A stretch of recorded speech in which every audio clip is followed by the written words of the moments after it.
blistering September day in Tampa, Florida. From Tampa Stadium, it's the Chicago Bears and the Tampa Bay Buccaneers. Hi again, everybody. I'm Brad Nessler along with Dan Fouts. It's a warm one in Tampa today, and already the Chicago Bears off to a warm start at 1-0 in the division, Dan. Well, that's the way Ditka likes it. Take care of your division, and things will be okay. In 26 games against the Bucs, the Bears have won 20 times.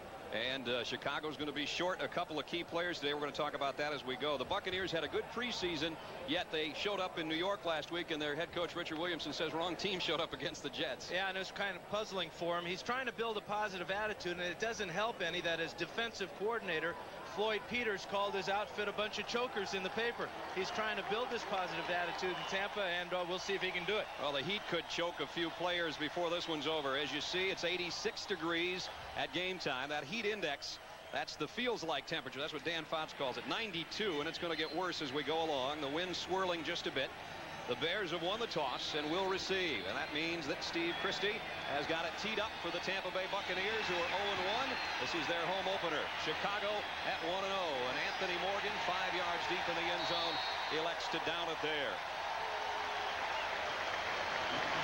So the Chicago Bears leading the NFC Central Division by a game, with quarterback Jim Harbaugh at the controls. Will work from their own 20-yard line. Joining Harbaugh offensively, Stan Thomas, the rookie. Fontenot in there for Mark Bortz at left guard. Hilgenberg, Thayer, and Van Horn, the rest of the front wall, with Thornton, the tight end. James Rouse again starts for Brad Muster. Neil Anderson, the tail. Wendell Davis and Anthony Morgan, another rookie, the starting wide receivers. Chicago works from its own 20-yard line. Neil Anderson will split out as a wide receiver, leaving Rouse as a single setback. First play of the ball game, and Harbaugh to throw, and got it out complete to Rouse, and he got about 3 yards, and that's all, as Tampa Bay defense closes in a hurry on James Rouse, the fullback. Let's take a look at the Buccaneers 4-3 defense. First time since '76 they played a four-man front with Seals, Newton, Davis, and Keith McCants, a converted linebacker at a defensive end now. Murphy, Marv, and Thomas are the linebackers, and the secondary. A couple of good corners. Floyd Peters likes them. Ricky Reynolds and Wayne Haddix. Frizzell and Hamilton are the safeties. And a penalty on the first play of the ball game. A 5-yarder walked off against Tampa, so the Bears will take that and have 1st and 5 now at their own 25-yard line. Again, a two tight end set for Chicago with James Thornton and Cap Bozo in there. Neil Anderson, the lone setback. That is Morgan in motion.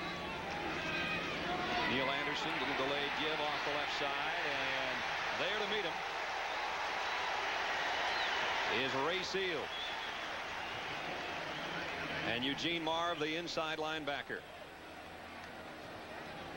Here's Thornton on the block down on McCants, and he's going to get a lot of attention today. But the key to the Buck defense there is penetration. You saw how far in the backfield that Reuben Davis was there. No place for Anderson to go on his first run of the day.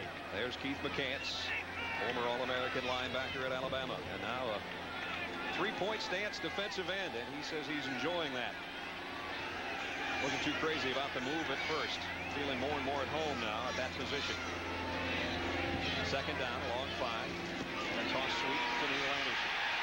And again, the Bucs defense there, and the ball's loose, and Broderick Thomas has covered it.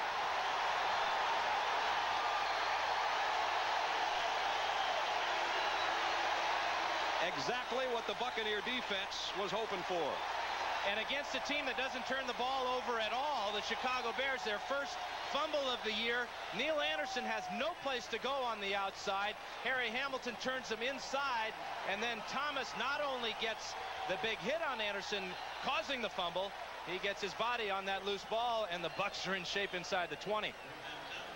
At the 19-yard line, Tampa Bay offensively with Vinny Testaverde at the controls.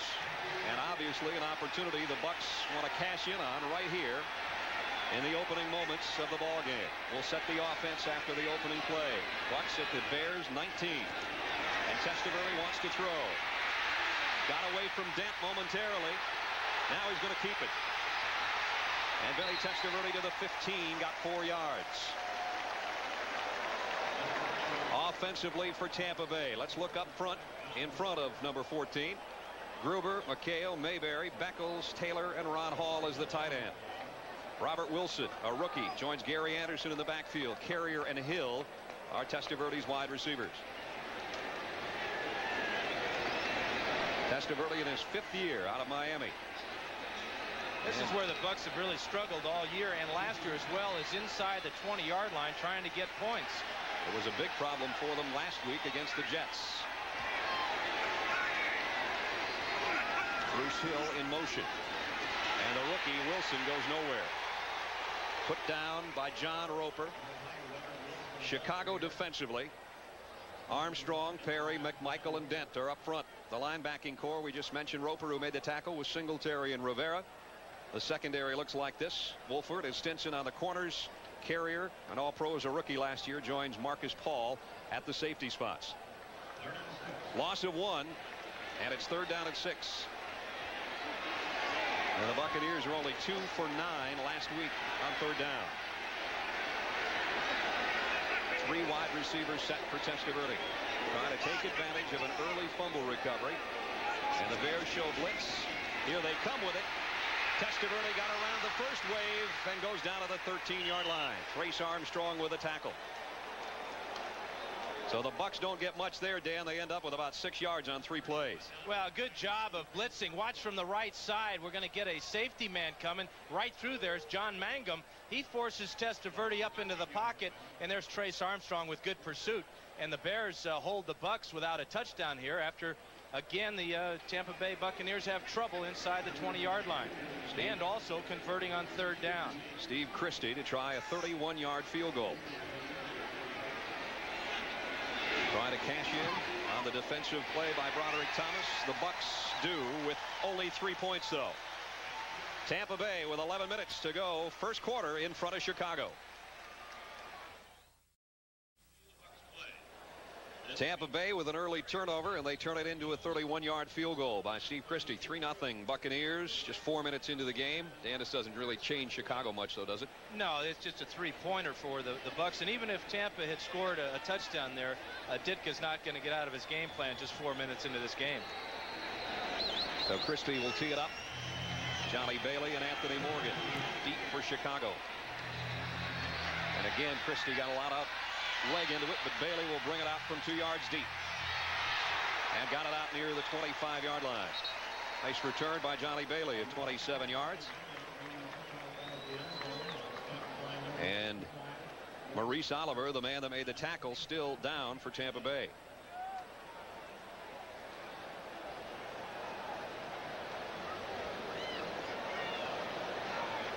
The Bucs came into this game relatively injury-free as compared to Chicago, without 2 starters. Okay, from the bottom of the screen is Maurice Oliver, number 55.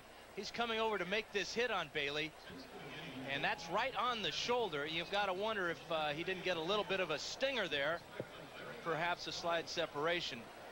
But watch him come. Good pursuit by Oliver as he sells out. Bailey's up in the air, and it's a direct shot on that right shoulder. One of the WLAF players that have made a roster. And normally you would see a return man down the ball that deep in the end zone. He took it about 3 yards deep, but it was a low kick, and Bailey caught it on the move, and he felt that he could get out there and pick up some yardage, and he did, getting across the 20-yard line, which is really the magic line as far as where you want to start your drives. Oliver, a backup outside linebacker to Kevin Murphy, and the Bucs can't afford to lose linebackers. They're thin in that position. In years past, it's been a strong suit, but with a trade of Irvin Randall, they're a little bit short in the linebacking core. Tampa Bay, as we mentioned, in a 4-3 defense with Floyd Peters, the new defensive coordinator, and he's made some waves this week, Dan. Well, the biggest wave is when he came out in the paper and said that his team played like a bunch of chokers. He is the highest profile defensive coordinator in the league, has been wherever he has been, and he really didn't mean to say that they were choking. It's almost, he made it sound like a golf game where some days you just have bad days and you relate it to choking. Those comments didn't sit too well, though, with the players or with the head man, Richard Williamson. The Bears from their 25. There have been some movement in the defensive front for Tampa Bay as Harbaugh rolls and keeps it. Looked like Reuben Davis may have come into the neutral zone a little bit early unless he was drawn off. We'll take a look. Jim Harbaugh, who had a impressive opening game against the Minnesota Vikings last week. Here's a call. The entire left side of the defensive line was offsides. 5 yards. Repeat, first down. Well, Reuben Davis is big enough sometimes to encompass the left side of the defensive front for Tampa Bay. Iron Mike.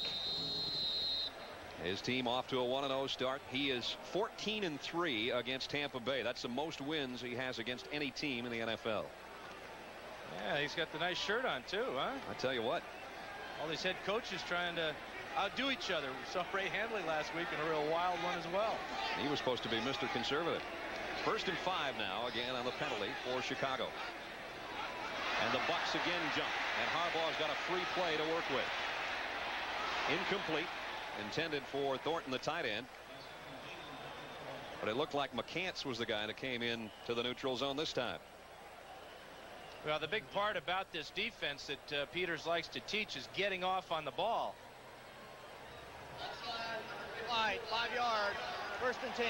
And that's the real danger of teaching that type of philosophy. Guys get a little bit too anxious, and especially when you're starting a ball game, you've got all the adrenaline flowing, and sometimes it's real easy for a quarterback to draw these guys off sides, as Harbaugh has done the last 2 plays. Much the same as the Vikings in past years under Floyd Peters. I think Keith Millard probably led the NFL in jumping off sides over the past couple of seasons, so they do try to pin their ears back and come with it. 1st and 10 on a couple of free 5-yard penalties for Chicago. Now they're at the 35. And Neil Anderson goes off the right side. He got a couple. Skips out to the 37. Ray Seals, defensive end, along with Tim Newton. And Broderick Thomas, who's already got 1 big play in this football game. The nephew of Mike Singletary. A little different personalities, though. Well, just a touch. I mean, Mike is one of the real class acts. That's not saying that Broderick isn't, but Broderick is young. He speaks his mind, and sometimes his uncle doesn't always agree with him, but he says that's the way Broderick is. Number 1 draft pick. Just outside their own 37-yard line. With 9.5 minutes to go first quarter, Chicago trails by a field goal as Harbaugh drops the throw. Goes over the middle and almost intercepted. In and out of the hands of Wendell Davis and Eugene Marv, the inside linebacker. Very close to a pick there. Well, the Bucs haven't gotten to Harbaugh yet, but they are forcing him to move around in the pocket a little bit. Good job of stuff in the middle, but there on the outside is Seals, and he forces this high throw. And Harbaugh's lucky that Marv didn't pick that one off. We saw more ricochets and drop balls last week in Green Bay, and we saw that they could be costly to any team. That one almost cost Chicago. As it is, 3rd down and 8. Nickel defense in for Tampa Bay. And Harbaugh will work from the shotgun for the first time. 3 wide receivers that you see to the top of your screen, and one of them, Tom Waddle, says, hey, wait a minute, we need a timeout. They'll talk it over with 9:24 to go first quarter. Richard Williamson, the head coach of the Buccaneers, in his first full season after getting the job on an interim basis and going 1-2 last year. And of course, taking over for Ray Perkins. Has a team here of 11 rookies. Not an easy task for any coach. Seems like every year that's the case here in Tampa. Seem like they're always the youngest team in the NFL. 4 wide receivers set for Harbaugh. It's 3rd down and 8, Chicago. From their own 37. Dennis Gentry in motion. Harbaugh looking left and gets away from the Buccaneer pressure. And in the open field, he's got a first down. Got it to midfield. And that's what Harbaugh can do so well for you. Well, he is in that class with Steve Young and Randall Cunningham as far as being able to run with the ball after he breaks the pocket here. Good pressure by the Buccaneers, and Harbaugh is looking to run right now, which is something last week he was running to throw the ball when he was scrambling. This week it appears that he's not having real good vision down the field. He's taken off a couple of times already. Mike Ditka said last week there were at least 8 times when Harbaugh, he thought last year at that time, would have taken off. Well, they got him out of there today, and he took off for 12 yards and a first down. And here comes an end around to the rookie, Anthony Morgan, who's got a ton of speed. And got it down the sideline and out of bounds with a first down as he picked up 13. And here's a kid that adds a new dimension to the Chicago Bear offense. Well, it's speed, and if you play wide receiver for Tennessee, you also run track. I think we're going to have a personal foul here against Tampa Bay after the play. Boy, that'll kill you after giving up 13 yards. Here comes 15 more. Yeah, and this is the discipline that Floyd Peters says is lacking in his football team right now. His defensive football team, they're not playing with enough discipline. This is a pretty good example. This was Broderick Thomas getting involved with Stan Thomas, no relation, although they were very close on that play. So first, Harbaugh scrambles for 12. Morgan's end around for 13, and you tack on 15 more, and all of a sudden the Bears at the Tampa 23-yard line. There's the penalties. Cropping up against the Buccaneers already. Just over 8 minutes to go first quarter. It's 3-0 Tampa Bay. Chicago trying to change it off. Play action is Harbaugh. And Rouse somehow kept his concentration and made the catch there and got about 7 yards out of it. Well, we saw Harbaugh throw a ball a little bit too hard for Wendell Davis. This one he throws too soft for James Rouse. Watch him just float this ball out. This shows me he doesn't have a whole lot of confidence in Rouse's hands. But tell you what, that's a nice job of hanging with it. That ball bounced off his chest, his arm, and he still made the grab. That's a nice play on first down. Rouse, the second-year pro out of Arkansas, taking the spot of Brad Muster, who catches it, of course, as well out of the backfield as anybody in football. And if Harbaugh was throwing to Muster that time, that ball would have been zinged. Second down at 3. And it's Rouse now on a little trap play inside. And he's got a first down. Eugene Marv and Harry Hamilton combine on the tackle. Well, the first-round draft pick for the Bears is Stan Thomas right here, number 60. Watch as he'll come down here, cave this one in against Keith McCants. Nice job of sealing him off to the outside. Look how huge this hole is for Rouse. And it's so big, he loses his balance. Big Stan Thomas. At about 298 right now after starting training camp, closer to 320. First and 10 Bears. They trail by 3, but now they're at the Tampa 12-yard line. Neil Anderson inside with another gaping hole, and Anderson scores.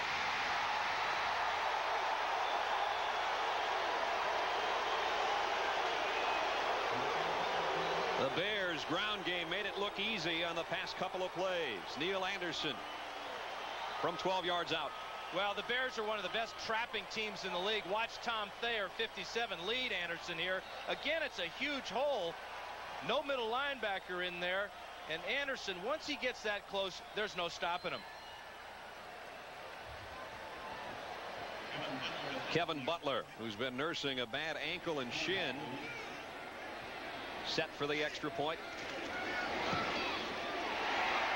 And he got it. And with 6 minutes 27 seconds remaining first quarter, the Bears come back and strike for a touchdown. They lead 7-3.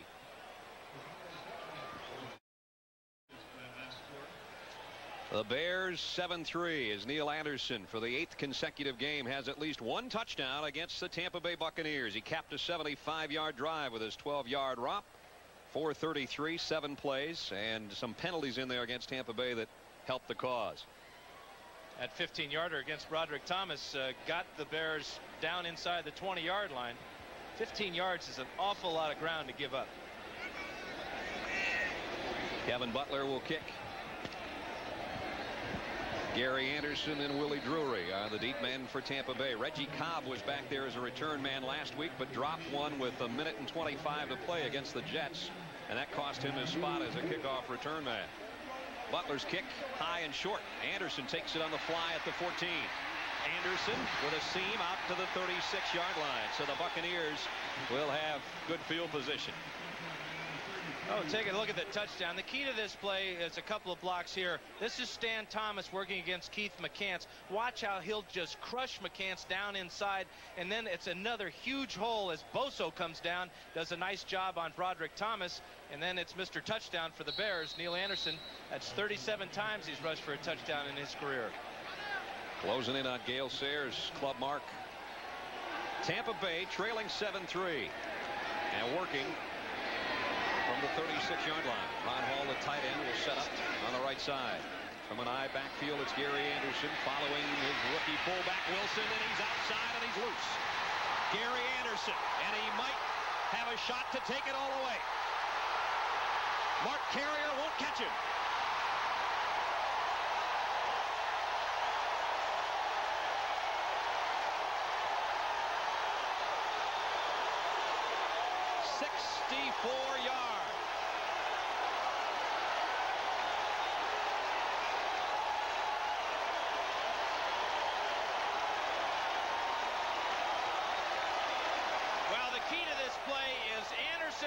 Anticipation of his blocks. He follows his fullback up into the hole, and then he's out in the clear, and there's just no stopping a player like Gary Anderson.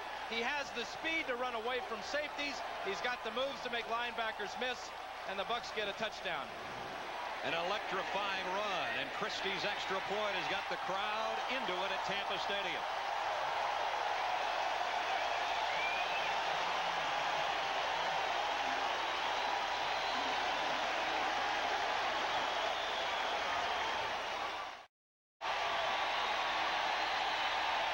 Gary Anderson right there in the middle of your screen with the longest touchdown run ever by a Buccaneer player at Tampa Stadium.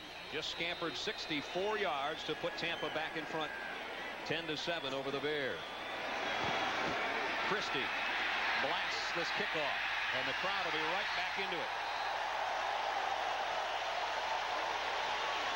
Well, a couple of key blocks. Here's Ron Hall on the outside. He'll take out Trace Armstrong, and then you'll get a great block by the young fullback, Robert Wilson, on Marcus Paul. There's a good job by Hall staying with Armstrong. Now watch Wilson just wipe Marcus Paul out of the way, and then Anderson, this is where you got to have him, is in that secondary. He'll make a couple of guys miss, and then it's just pure speed, 64 yards, and Tampa's in business. The Bears now come back for the second time, trailing by 3. And Chicago from its own 20.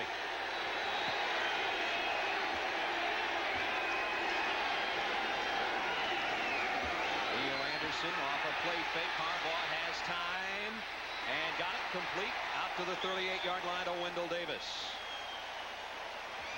Trying to stay cool at Tampa Stadium. Well, Wendell Davis makes a great catch. Wayne Haddix has this one all the way. Real close coverage in the secondary. There's the ball is on the mark, but watch how close Haddix is there, as that looks like a baseball player swinging and missing as the ball's coming in. All 3 of Wendell Davis' catches last week in the win over the Vikings came across the middle, and he picks up where he left off at the 38 now. The Bears with a first down. Morgan in motion. Inside handoff, Neil Anderson. He is so hard to bring down, and he got 5 yards. It'll be second down and 5. Let's get an update on another game. We go to Greg Gumbel in New York. Greg? Well, Brad, at the Silverdome, Barry Sanders, who always has a good day against the Green Bay Packers, is enjoying another one so far. From 4 yards out, he gets the Lions their first points of the year. They've just gone to the second quarter. Lions lead the Pack 7-0. Back to Tampa. 10-7 Tampa here with 4:40, as you see, remaining first quarter. Chicago, though, has moved briskly right out to the 43-yard line. The Bucs almost jumped off again. This is Rouse in trouble, and Reuben Davis is all over it. Well, it's either been feast or famine for the Buck defensive line. You've either been offsides or there's been some huge holes being made. But Reuben Davis, one of the better penetrators on that defense, got through that time. And that's really the key to the way Floyd Peters wants his defense to play. One of the Peter's principles is an attitude of aggressiveness. You got to make something happen. The way you do that is get in the enemy's backfield. You better listen to those Peter's principles, or he'll let you know about it, won't he? Dexter Manley in as a pass rushing specialist here on 3rd down and long for the Bears. Manley with a big track stance down there in the bottom of your screen will eye Harbaugh, who's in the shotgun. Harbaugh running out of time, and it's Manley who's there.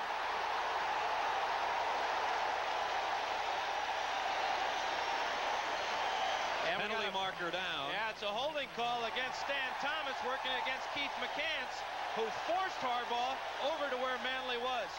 Good teammate working together here. Here's the pressure by Manley. This is a good job by Van Horn, though. He holds him out, but there's McCants at the top of the screen, and that forces Harbaugh into Manley. But also you got to give some credit to that secondary, as Harbaugh had nowhere to go with his first read. Ironically, for number 92, that's NFL sack number 92. And it forces a Bears punt. High, towering kick. Fair catch taken by the Bucs at the 32, and another penalty marker down. Let's see if somebody left early for Chicago. Jerry Austin is our referee today, the head of our crew. And that'll be the call against the Bears at Tampa Stadium. With Dan Fouts, I'm Brad Nessler, and we've got a good one going so far with 3:25 to go first quarter. And the Buccaneers lead the Bears 10-7. They turned a fumble recovery early into a field goal, and then Gary Anderson answered Neil Anderson's touchdown. That's our scoring. Number 33, ineligible downfield. Replay 4th down. Darren Lewis, a rookie out of Texas A&M, downfield too early. Number 92 is Dexter Manley. Just got the sack on Harbaugh. That's his first sack in a couple of years. First tackle. Came into Tampa Bay a couple of weeks ago after being waived by the Phoenix Cardinals, and the coaches here in Tampa Bay says if you want a role model for a bunch of young guys on a defense, he's the kind of guy that you wouldn't mind having around. And he's helped Keith McCants. He's helped the whole Buck defense, and he forced a Chicago punt.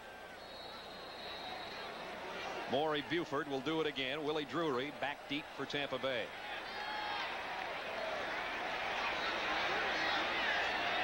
And again, the Bucs appear to have the return on. And Buford got a deeper kick.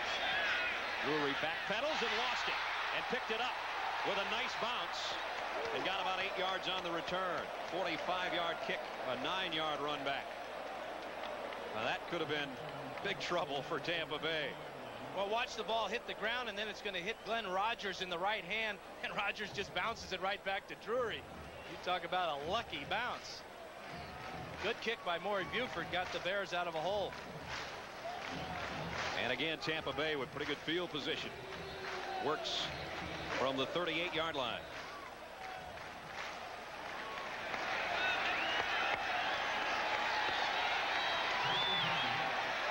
Eddie Testaverde really hasn't had to throw yet, thanks to Gary Anderson. Ron Hall, the tight end, will shift to the left side. Here comes Anderson again. And this time Richard Dent will bring him down as he got to the 40-yard line. Well, the Buccaneers, they want to run the ball a lot today, especially sideline to sideline early in this game. See if they can wear out some of these Chicago Bears. And in particular, the guy they're looking to wear out is the biggest guy out there, and that's, of course, William Perry. They feel if they can get Perry out of the game, or at least winded, then the rookie Chris Zorich will come in, and they feel they have an advantage going against a rookie. In fact, Perry just did go out for a breather, and Tim Ryan comes in on the defensive front. Play fake by Testaverde to throw, and goes deep outside and got his man. And it's Mark Carrier. First down, Tampa Bay, right back in Chicago territory. A pickup of 18. Well, this is just a fine move by Carrier, as he's going to fake Stinson to the inside here. The Bears know that Tampa likes to throw a lot of post routes, so this is the companion route to it. It's the post corner, and you see that Stinson is laying off that, looking for the post. Good job of setting up one pattern, using another one. Carrier, one of Eddie Testaverde's favorite targets. They came in together, and 50 games later, still hooking up at the 41. First down, Buccaneers leading 10-7. Wilson, the fullback, will be dropped for a loss. Nice force on the corner. Donnell Wolford came up to make the tackle. Loss of a couple. It'll be second down and 12 as we wind down here. First quarter with a minute and a half to play. Well, you see these dark jerseys and these dark helmets, and with the sun beating down on those jerseys and helmets, believe me, it's hot inside those plastic hats. And if you've had a stressful, strain-filled week, think about the fiber in William Perry's jersey. He's back in there at defensive tackle. Second down, a long 11. Bruce Hill is the motion man for the Bucs. Testaverde throws to his safety valve. Nice move by Wilson. Got back over the original line of scrimmage, and a late flag comes in after Rivera made the tackle. Now, these refs are going to call it close today. This is Richard Dent arguing. And the first big one of the day goes against the Bears. The Bucs had one earlier, and now Chicago answers with a personal foul, and so they'll march it off 15 and a first down for the Bucs. Well, it's going to be Richard Dent with the personal foul here. Watch him come from the right side of our screen, and that is a good call. That is a blatant spear. Not only was it a spear, it was a spear to the back of the head of Robert Wilson, and Richard Dent has absolutely nothing to argue about. He's lucky he wasn't called a 30-yard penalty. It moves it to the 23-yard line. So the Bucs with the lead, and they're working down close on Chicago's defense again. Testaverde, the quick slant, and Carrier trying to put a move on Wolford, who made a nice open field stop, picked up about 3 yards on the pass play. Well, Wolford saw that last week, didn't he? Short pass to Anthony Carter, reverse pivot to the outside, and AC was down the sidelines for about 30, but not that time for Mark Carrier. He is no Anthony Carter. As we wind down the first quarter, Eddie Testaverde looks for the call from the sideline, but I think he can wait until the second quarter for the first play. A Tampa Bay Buccaneer squad surprising the Chicago Bears. At the end of the first quarter, it's the Bucs 10 and the Bears 7.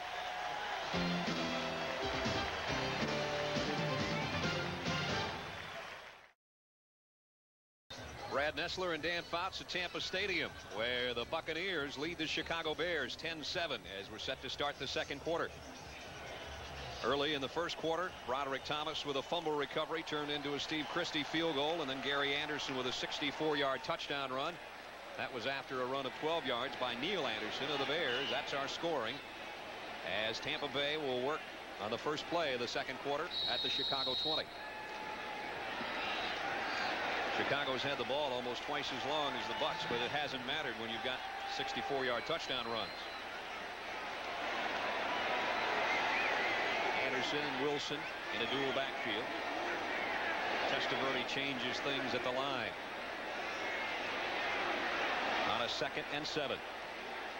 Here comes the Bear heat, and down goes Vinny Testaverde way back at the 35-yard line. Marcus Paul on the safety blitz. John Roper, also number 55, there to help out. Well, it was a safety blitz, and this is Marcus Paul right here. He's coming all the way. He's getting a lot of help. The amazing thing is that Testaverde called an audible to alert his team that he was throwing the ball. Obviously, somebody didn't get the audible, because when you make that call at the line of scrimmage, you're reading something. That's why you prepare all week. Somebody has to be responsible for picking up the safety blitz. And now it's 3rd down and 18 after a loss of 11. Testaverde from the gun with 4 wide receivers.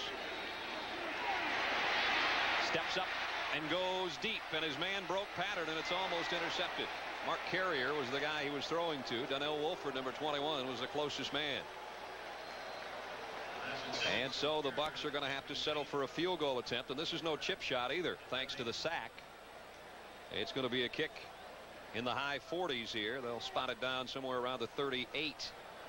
Christie was 2 for 3 last week against the Jets, missed from 37 and hit from 29 and 38. And of course, he already has one of 31 here today. This will be a 49-yard field goal attempt by Steve Christie.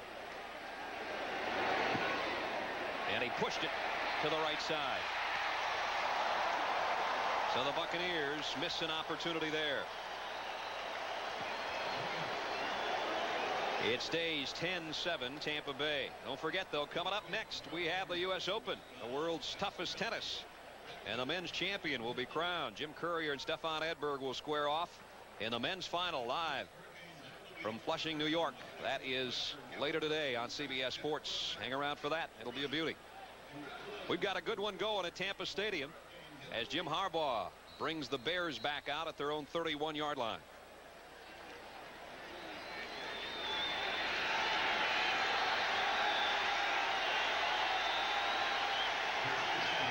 Anthony Morgan will be the lone wide receiver there to the bottom of your screen.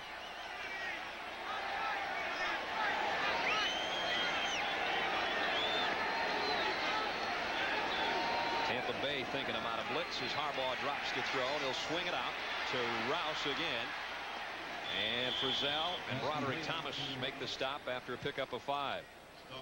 Well, they're not afraid to use James Rouse, Dan, that's for sure. Well, he's a big part of the offense. The leading receiver for the Bears last year played the same position. Brad Muster, he caught a whole bunch of passes from that fullback position. So you can't change your game plan just because somebody is hurt. You just got to hope that the guy filling in can get the job done. So far, Rouse is getting the job done. Second down at 5 as Harbaugh takes a look. Tampa Bay will throw a lot of stunts on that defensive front at you. On a quick count, it's a toss to Anderson. And it's stretched out nicely. Eugene Marv, the inside linebacker, made the tackle. And it'll bring up third down and 4. That's always been the key to Tampa's defensive success, is the play of their linebackers, such as Eugene Marv. Good pursuit. They all seem to run real well. Last week they over pursued playing against the Jets. They were vulnerable to a lot of cutback runs, but I feel that they must feel here at home they're comfortable with this playing surface, and you know, they're fired up playing the Bears. Third down at 3 for Chicago.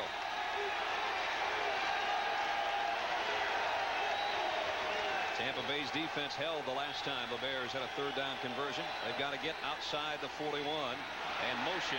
And it looked like Thornton, the tight end, came out of his stance.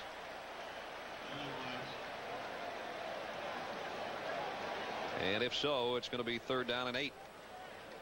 Yeah, he simulated the start of a play, and that's a new rule in the league this year, where a tight end in the past, he could move and then reset. But now they've changed it because of all the formation movement and motion and everything, that once you're set in your stance, you cannot simulate the start of a play. And that's what Thornton did that time. A fairly lengthy discussion over what will be a 5-yard penalty here in a minute. Jay Hogenberg, of course, was making his case that the Bucs were across and had made contact, I think, before Thornton got out of his stance. That's what number 63 was lobbying for. Well, he must have done a pretty good job, because he's got these officials on the field talking about it a lot. Defense, 5 yards, first down. He not only stated his case, he won it too. What looked like a third down and 8 situation for Chicago is suddenly a Bear first down. Well, good job then, I guess, goes to James Thornton for simulating the play. As the other guy started a little bit early. We didn't get a lot of discussion. We just got encroachment, and that was it. And the penalty situation so far is Dexter Manley trying to get the crowd involved. Chicago with 9 first downs, 4 of them by penalty already. And now Hilgenberg comes out of his stance and wants a timeout.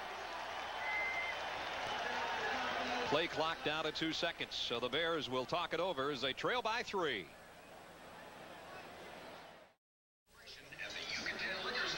Here's how it's gone so far. Tampa Bay almost as many yards rushing as they had all of last week in their loss to the Jets. Gary Anderson ripped off the long 64-yard touchdown run. Neil Anderson has one of his own, and the one Chicago turnover accounted for points too. The early field goal by Tampa Bay. So it's 10-7 Buccaneers with 12:22 to go in the second quarter.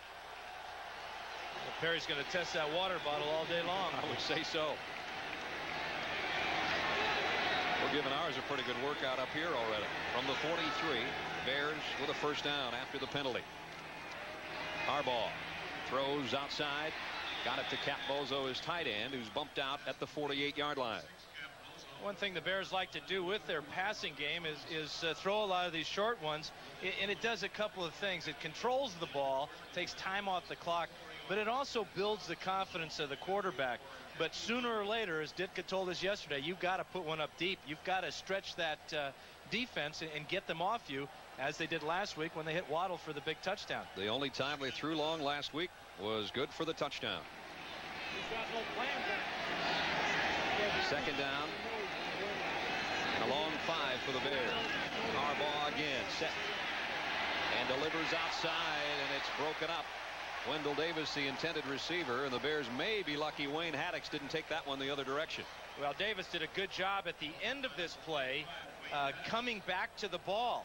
This ball is underthrown. Watch Davis and Haddix with that great coverage. Davis stops, just gets his body in front of the defensive back, or number 45 is in the end zone going the other way. Haddix in the Pro Bowl last year after 7 interceptions. And 3 touchdowns off of 7 interceptions. So he knows where pay dirt is after he makes the end. That's what that one would have been. Third down at 5, Chicago. From the shotgun. Gentry comes in motion. And Harbaugh delivers a strike to Waddle. He's got a first down, and he's all the way to the 35-yard line. 19-yard pickup to Tom Waddle. Now the hero of last week's game comes up with a big third down conversion here. But the key again is pass protection. No Buccaneer getting close to Harbaugh as he can deliver a strike, his best pass of the day. Haddix misses there, and Waddle gets upfield for extra yardage. Dexter Manley's drawn a crowd, isn't he? Well, you get 1 sack, and the Bears are going to double team him. Good job that time of Neil Anderson not disturbing Van Horn. Looked like Van Horn could have held him, but they do send a message to Dexter. The Bears' 10th first down puts them at the Buccaneer 34-yard line with 11 minutes to play in the half. And a little counter play goes nowhere. Neil Anderson dropped to the line. Kevin Murphy tripped him up. Neil Anderson had to work for his yards against the Vikings last week, too. And it may be the fact that Muster, of course, is not in there as normal fullback who leads the way. Well, and not only that, Brad, but Muster runs between the tackles. It's the old Mr. Inside, Mr. Outside combination. And if you don't have that threat going up in the middle, then a lot of these wide plays to Anderson aren't going to be successful. Well, that one wasn't. It lost 2, and it's second down and 12. Thornton, the tight end, goes way up there to the top of your screen as a wide receiver. And now Neil Anderson in motion. And Broderick Thomas just let Tom Thayer have it, and that's going to cause a little bit of a mix-up on the field.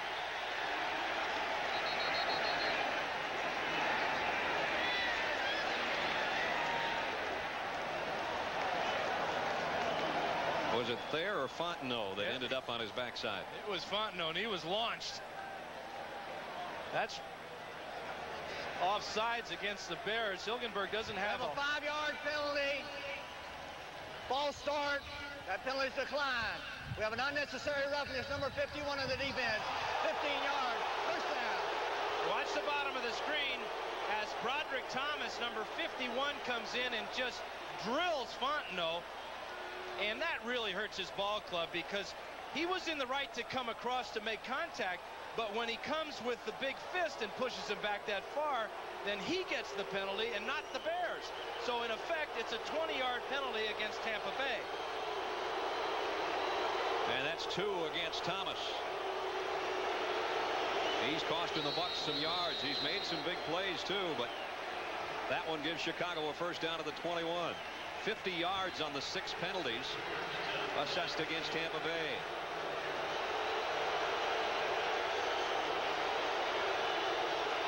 Tampa Bay crowd not liking it.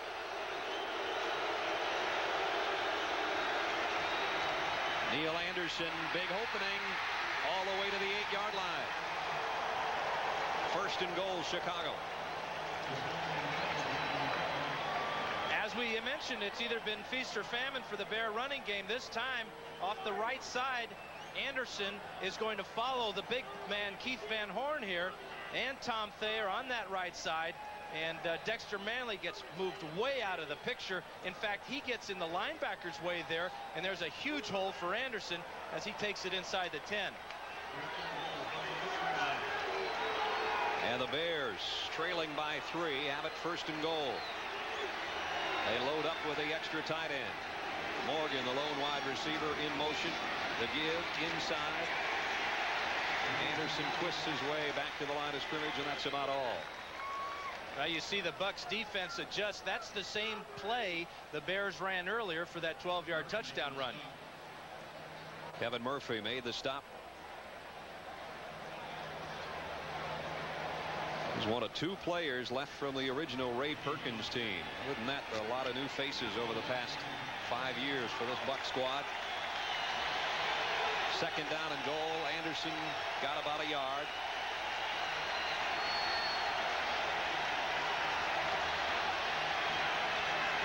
Anderson and Rouse in a wide split Chicago backfield.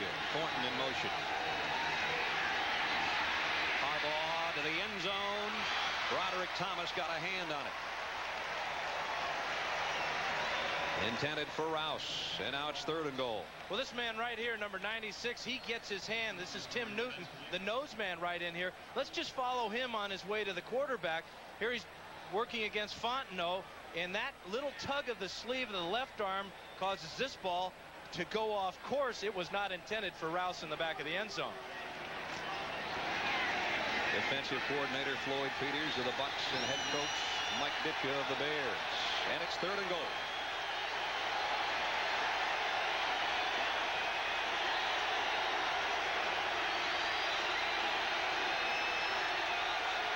Four wideouts from the shotgun for Harbaugh. To the end zone. Touchdown, Chicago.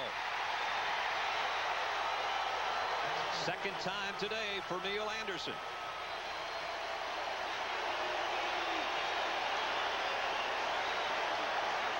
This is an excellent read by Harbaugh.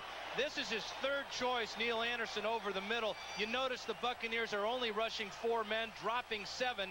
And there's Anderson just sneaking into the secondary and falling in for his 2nd touchdown of the day.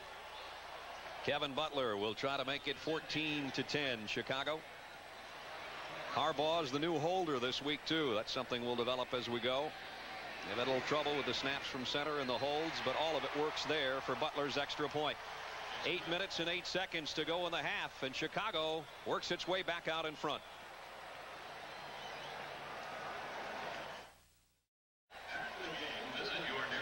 (14-10) Chicago with 8:08 to go first half after the Bears take it 69 yards in 10 plays, and Neil Anderson with his 2nd touchdown of the day.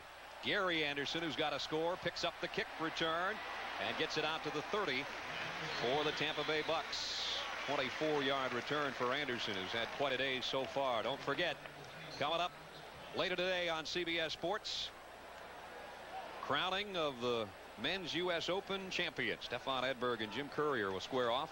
And one of these guys is going to get their 2nd Grand Slam title of the year. Edberg, of course, won the Australian, and Courier on the clay over in France. We'll see how they do it up in New York. How about that behind the back shot by Edberg yesterday? Did you see that one? Yeah, that was a little answer to Lendel's behind the backer. Mike Singletary and the Bears defense looking at Tampa Bay from the 30, and William Perry with a stop on Gary Anderson, who maybe got a yard, and that's it. You're not going to get many yards once the big man puts his hands on you. This is a really amazing feat last week against the Vikings that Perry played the entire game, and that did not go unnoticed by the Buccaneers staff. They were quite impressed that the big man with all that weight could play an entire 60 minutes. Down here already he's been substituted for because of this heat and humidity. You've heard of a 2-gap defense. William takes up both gaps. 2nd down, a long 9 for Tampa Bay. Just over 7 minutes to go in the 2nd quarter. Testaverde in trouble, and down he goes again. Trace Armstrong and Richard Dent are there. Now this is just a total team sack for the Bears. All 4 of the front guys just crush this pocket. Watch, Testaverde has no place to go once he tries to step up in the middle. There's Dent. There's big number 72, and on the other side is Armstrong. They're going to have to split that sack in about thirds, I think. Rams and the Giants tied. How about the surprising Phoenix Cardinals? Barry Sanders with a touchdown, and Atlanta's come back to take the lead on the Vikings. New Orleans and Kansas City. Wow, that's a little more lopsided than we would have thought. Testaverde throws. Incomplete, intended for Willie Drury. And it would have been a first down or very close had he been able to hook that one up. Now, anytime Testaverde misses, people react. These fans will boo him early and often, but they'll also cheer him because there are times when he plays very, very well. He has had his troubles against the Bears, though. 13 interceptions in only 7 games against Chicago. Johnny Bailey back for Chicago. And Mark Royals with his first punt of the afternoon, and he'll have to kick it away near his own 10-yard line.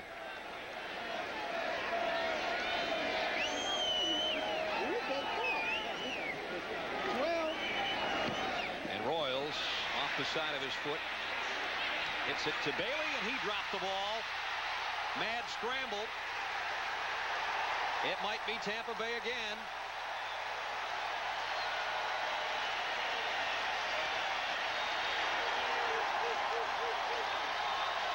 And it is.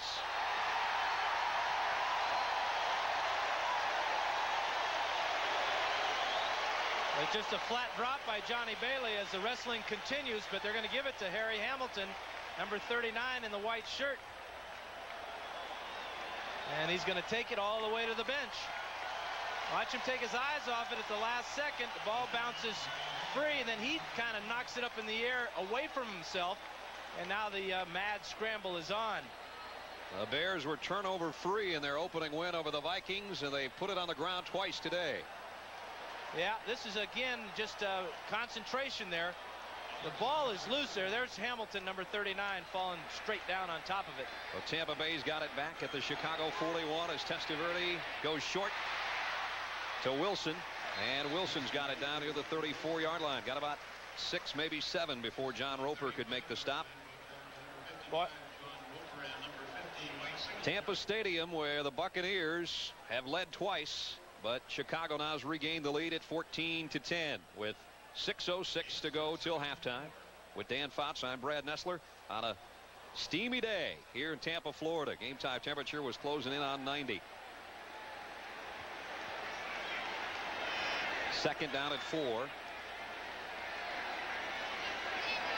Paul, the tight end, sets up on the left side, and it's a toss to Gary Anderson. And Anderson does a cartwheel courtesy of Lemuel Stinson. A little tiny Lemuel Stinson's going to come from the outside here and just take the feet away from Gary Anderson. At 159 pounds, maybe soaking wet, which he probably is, that's an outstanding play as he fights off the block of Lawrence Dawsey. And it brings up third down. This man does not lack for confidence, and but you got to back it up with play, and that was the way to back it up. 4 wide receivers set for Testaverde from the shotgun. At the Bear 35, here comes a Chicago blitz. Testaverde, man wide opens Ron Hall. His first catch of the year, good for a first down. And Ron kept his balance just long enough to get the reception. Well, Testaverde does a nice job of buying time here. Watch him step up in the pocket, and it's too bad he doesn't throw a better pass because Hall may have gotten all the way down inside the 10-yard line there. He had to leap for that ball, but he did do the right thing. Ensure the catch and worry about the run later. What do you think of any so far today, Dan? Well, it's been kind of an up and down thing, but if you give any quarterback time to throw, you're going to get results like that. First third down conversion of the day for the Bucs. Testaverde 5 of 7 for 40 yards. Again, the Bears look like they may come with some extra people, and they do. And it pays off again. Roper with a sack, third of the day for Chicago. Somebody's not helping on that blitz pickup, that's for sure.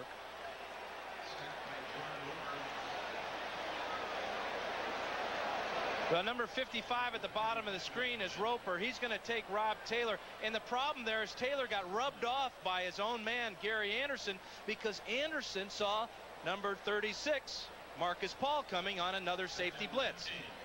3 sacks for the Bears. They had 3 interceptions last week in beating the Vikings. Today they're doing it with the sack. Backs Tampa Bay up to a 2nd and 19. Testaverde wants to throw a screen. Can't find anybody home. And now he'll run with it. And he broke a tackle inside the 30. Goes Testaverde and back across the original line of scrimmage. Testaverde shows his strength on that scramble. No, that's a heads-up play by Testaverde because there was nobody to throw the screen to. Now watch as he'll look out here for Wilson, his back, but his back is not in the screen, and now there's nobody downfield. The other thing is that Testaverde may have some of his own offensive linemen downfield, so he can't throw it to a wide receiver. He does the smart thing of taking off with it himself. Last time the Bucs converted on 3rd down. They'll have to earn this one. It's 3rd and 10. Just outside the Bears 25. Again, the Bears bring extra people. Testaverde stands in, got it to Anderson. And Anderson's going to be a couple yards short of the 1st down. Marcus Paul made the tackle. Well, the change that Bucs make here is number 82. That's Ron Hall, and now he's going to pick up Tate on the safety blitz, and that gives Testaverde the time to throw. Unfortunately for Tampa, they don't capitalize on another turnover with excellent field position with a touchdown. They're going to have to settle for another field goal. Christie is hit from 31 and missed from 49. This will be a 37-yard field goal attempt. Trying to put the Bucs within 1, and he does. So Tampa Bay with a flag down. Hold on. They're going to get the Bears rather for 12 men on the field. Trace Armstrong was trying his hardest to get off the field, but came up a yard short. For the snap. It'll be good for Chicago a 1st down. Calls our 3rd and final timeout. Timeout. Well, we had penalty markers down, but instead they say it's a Chicago timeout. As we have hit the 2-minute warning, 1:57 to go.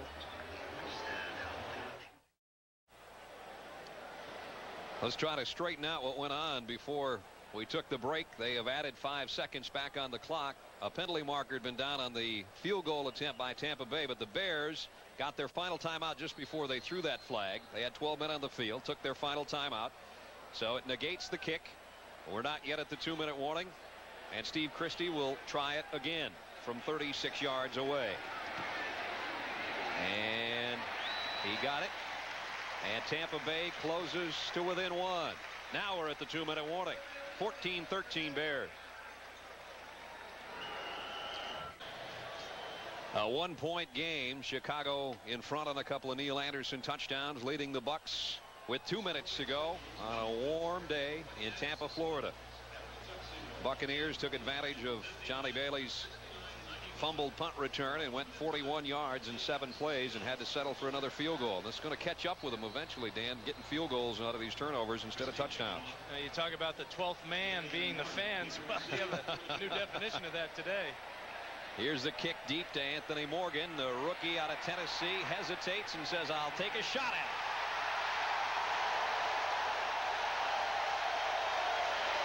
And Jesse Anderson with a hit on the special team.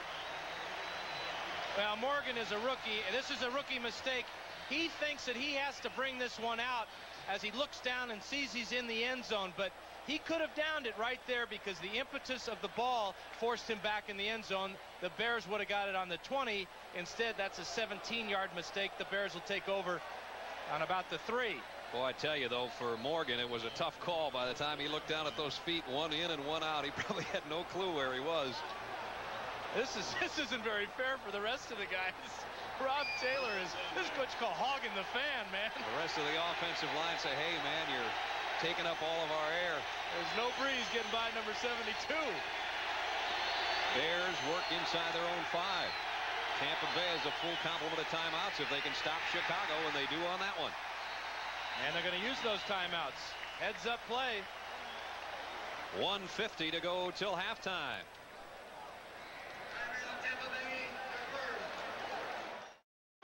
See, Taylor, he's got to get this entire right side cooled off before he turns over.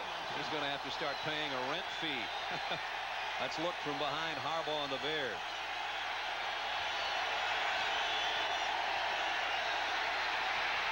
Harbaugh throws up a fair catch pass, and Morgan almost caught it, and a flag down.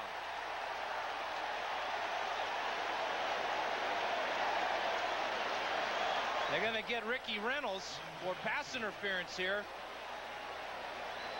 Harbaugh threw that 40 yards in length and about 70 in the air. We have offsetting fouls, holding number 63 of the offense. Defensive pass interference, number 29. Replay, second down. Hilgenberg with a hold. Reynolds with the interference. He'll bring it back and do it over. Well, that was almost another long penalty against the Buccaneers. We'll take a look at the holding penalty. Hilgenberg is 63, working against number 96, Tim Newton there. He's going to reach out with that right hand and tackle Newton, and that's a good play because Newton had a clear shot at Harbaugh. Now here's the bump by Ricky Reynolds, and that is another good call by the officials. Morgan had a shot at that one. That pass almost brought rain. 2nd and 9. Bears at their own 5. They play it safe. The Bucs swarm on James Rouse, and now another Tampa Bay timeout. 1:37. You got to feel that Anthony Morgan, not Stanley Morgan, but Anthony, he really wanted to make that grab to get his team out of the hole, but also to get him off the hook. Remember, it was his kickoff return that has the Bears in this predicament. The Bears are going to be facing a 3rd down and almost 6. There's what we've got. The Bears by 1. Neil Anderson with a touchdown run and a touchdown catch from Harbaugh. Timeouts remaining. Tampa Bay's got one more time to stop it. If they can force the Bear punt, they would have an opportunity for more points before halftime, because you would think they'd get it near midfield or maybe on the Bears' side of the 50. Well, with this 3rd down and about 8 yards to go, a lot of quarterbacks may throw interceptions in this case, but Harbaugh's been awfully good avoiding the interception. Has not thrown one yet this year, either in preseason or last week. Bears 3 out of 4 on the 3rd downs.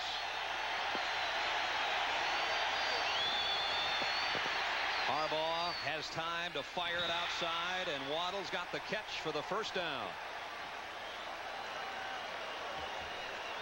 Tom Waddle's 2nd catch of the day. That's how many he had all of last year. Well, Harbaugh does a super job, and his offensive line gives him the time. Throws the deep out hard and away from the defender. That time it's Glenn Rogers, a rookie, and Waddle makes another big play for the Bears. Mike Ditka said yesterday, if you just want to talk about the best receiver in practice that we've got, it's Waddle, hands down. The kid works hard. He never says a word, just gets it done. He had a touchdown catch last week that helped beat the Vikings, and he picks up a big 1st down catch there. And McCants is all over Neil Anderson. And he's got something working there with the body. A little shimmy, shake there. Let's take a look at him. Watch the penetration here as he's going to beat the trap block from Tom Thayer. Just an all-out inside blitz there, and that wasn't Thayer's fault or anybody else on the Bears sideline. A little chicken walk here at the end of it. I'm not sure they call it that, but he was a #1 pick, and he's living a dream, he told us, playing that defensive end. And the thing, the difference between McCants learning a new position and the Buck defense learning an entire new defense under Floyd Peters is that, hey, McCants has never played anything else but linebacker, so everything that he is being taught by Peters is brand new. It's a clean slate.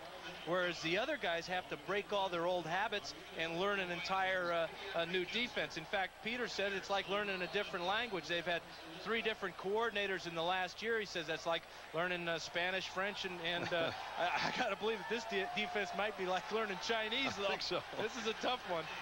A loss of 2, 2nd and 12 for the Bears, just inside their own 15. 1:22 to go till halftime. Neil Anderson out of the Bears backfield. Little delayed draw. And it's Dennis Gentry. who scoots out across the 25 near the 28-yard line. 12-yard pickup. Bears will go without a huddle. And remember, just a moment ago, it seems, the Bears were backed up with a third down situation, having to throw near their own end zone. The pass to Waddle got them out of trouble, and now they're thinking points. They just wanted the half to get over about a minute ago. Rouse takes it to the 33-yard line, maybe the 34, before Eugene Marv and Broderick Thomas can make the hit.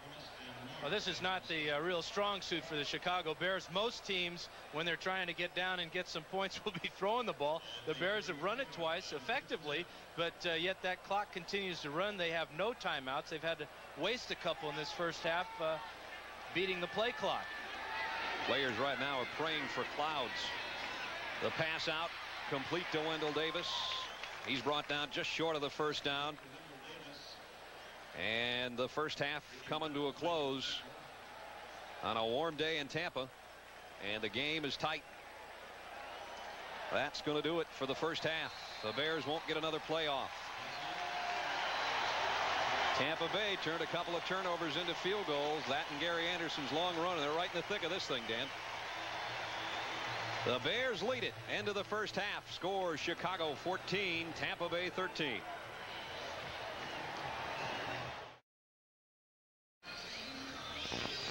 Tampa Bay trailing Chicago at halftime 14-13. Buccaneers had the early lead, but Chicago comes back, and they're up by 1 as we take a look at some halftime statistics. Well, it's been a game so far of turnovers, the 2 that have cost the Bears field position, and penalties against the Buccaneers. Broderick Thomas.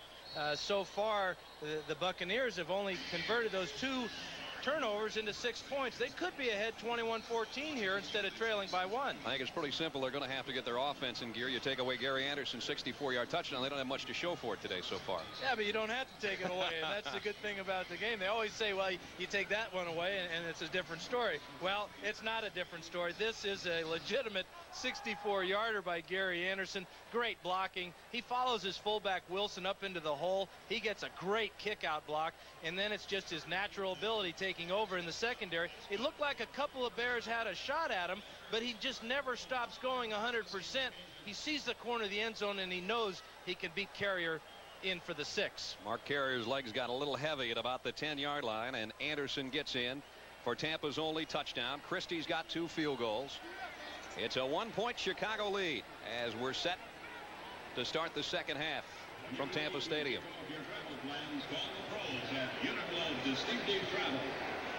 The Buccaneers were swept by the Bears a year ago, and they would love to get their first win of the season against Chicago, a team that's done so well in the NFC Central Division over the Mike Ditka reign. That's helped them to their 6 NFC Central Division titles. The kick fielded on the slide by Anderson. He does that same hurdle job and got out to the 28-yard line. You know, a lot of coaches wouldn't like their starting tailback to be their kick return guy, but Anderson has done it with success in the past. When he played with me in San Diego, I remember him taking one back all the way against the Broncos. But asked Richard Williamson is he worried about his starter being the guy back there. He says, well, what worries me more is what happened last week when Reggie Cobb fumbled. Vinny Testaverde, who had sort of a tough first half, no doubt about that. He was sacked 3 times. And the Bucs offense from its own 28. Wilson in motion. Nice play fake by Vinny. And he loads it and goes incomplete, intended for Bruce Hill. Bruce Hill without a catch today.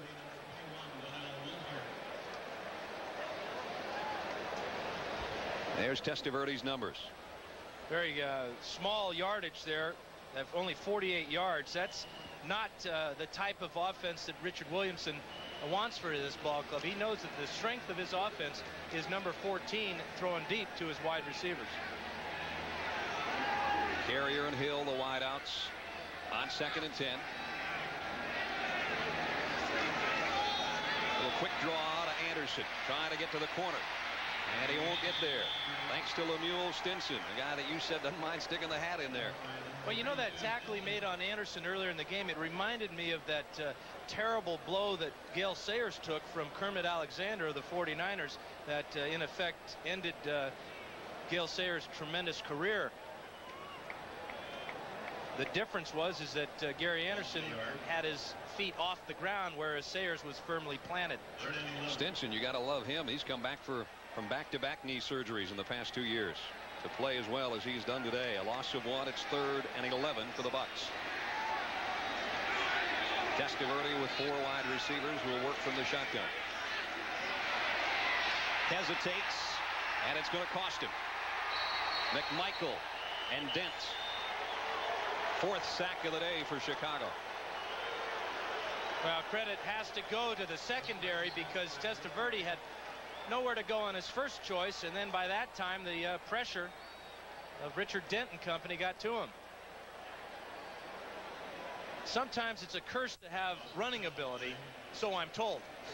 You wouldn't know, huh? Well, it looked like Testaverde started to pack that one away and was looking for a running lane. You had all those 3-yard shuffles right and left trying to look for Joyner and Winslow and the guys. Royals will punt. Johnny Bailey dropped the last one. This one he takes on a 1-hop and got it out to the 45, where the Bears will have excellent field position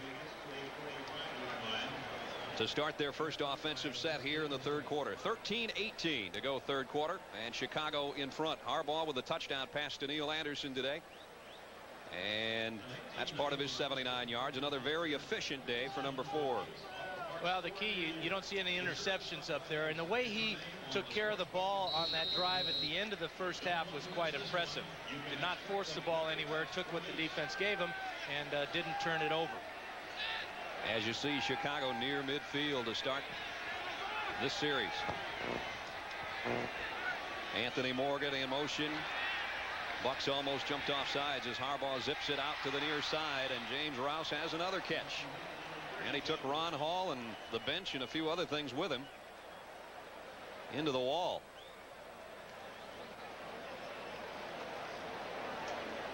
And James Rouse a little slow to get up, as well he should be. He not only had to take the hit, he had to take the cement over there on the near side. Well, Keith McCants is number 52, bouncing around out here, and he almost gets to Harbaugh. Is this speed that made him the best college football player his senior year is very evident. And coming from a different side that time, as they're going to move him around apparently from the left to the right. That seems to be the thing to do. McCann studies films of some of the great pass rushers. He told us yesterday he looks at LT and Bruce Smith, and now he's got Dexter Manley's brain to pick. Not only does he watch them on tape, he'll give them a call and say, hey man, how do you do this job here rushing the passer? And I think that's a real smart move on his part. And he says he has to give guys like Dolman and Taylor and those guys credit to try to help him out. Anderson, the Bucs stretch it out. They'll stop him short of the first down. Broderick Thomas and Eugene Marv in on the tackle. And it's Darren Lewis, the ball carrier. That's the first time he's touched it from scrimmage today. Rookie out of Texas A&M. Well, you wonder if Ditka is resting Neil Anderson or if there's something wrong over there on the Chicago bench, but he's back in the ball game. Lewis came in that time for James Rouse, who lost the battle to the concrete. I always wondered why they have these retaining walls around stadiums that have so little room beyond the sideline marker. James Rouse is wondering too. Yeah. 3rd down and 3 for Chicago. They've been almost perfect on 3rd down today. 5 of 6.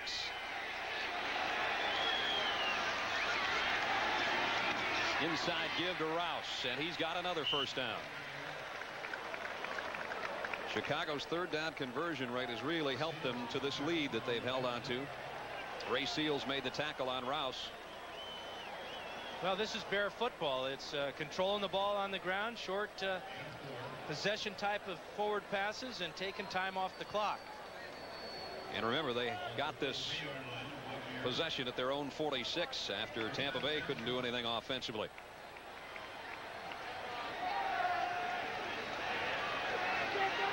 At the 43-yard line, first down Chicago. And there you see what they've done. on the third down situations. Neil Anderson in motion. Play fake by Harbaugh. Loads it and going deep. Man out there. Touchdown Chicago.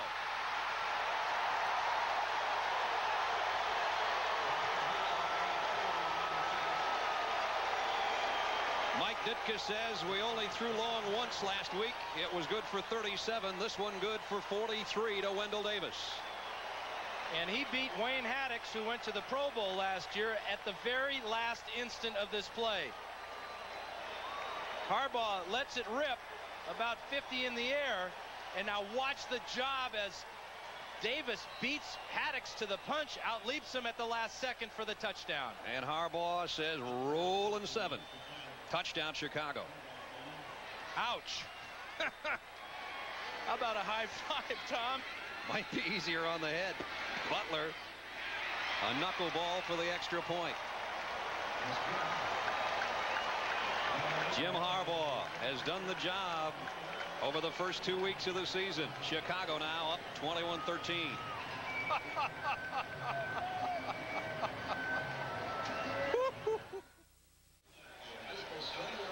The Chicago Bears by 8. 21-13 with 11:08 to go third quarter after capping a 54-yard drive with the 43-yard touchdown pass. Harbaugh right on the money to Wendell Davis. Just a little over 2 minutes the Bears used to get the touchdown. Willie Drury will drop back deep for the Buccaneers, and now the Bucs know that they've got to get something going on offense. This is the first time they've trailed by more than 3 as the day has gone along. Trailing by 8 as Butler kicks high and very short. Little indecision taken at the 17 by Drury and out to the 30-yard line. That's where Tampa will work on offense. Baseball back on CBS next weekend. On Saturday, the Dodgers and the surprising Atlanta Braves, or the Oakland Athletics and the Toronto Blue Jays. That is next Saturday. Baseball 91 as the pennant races heat up on CBS Sports.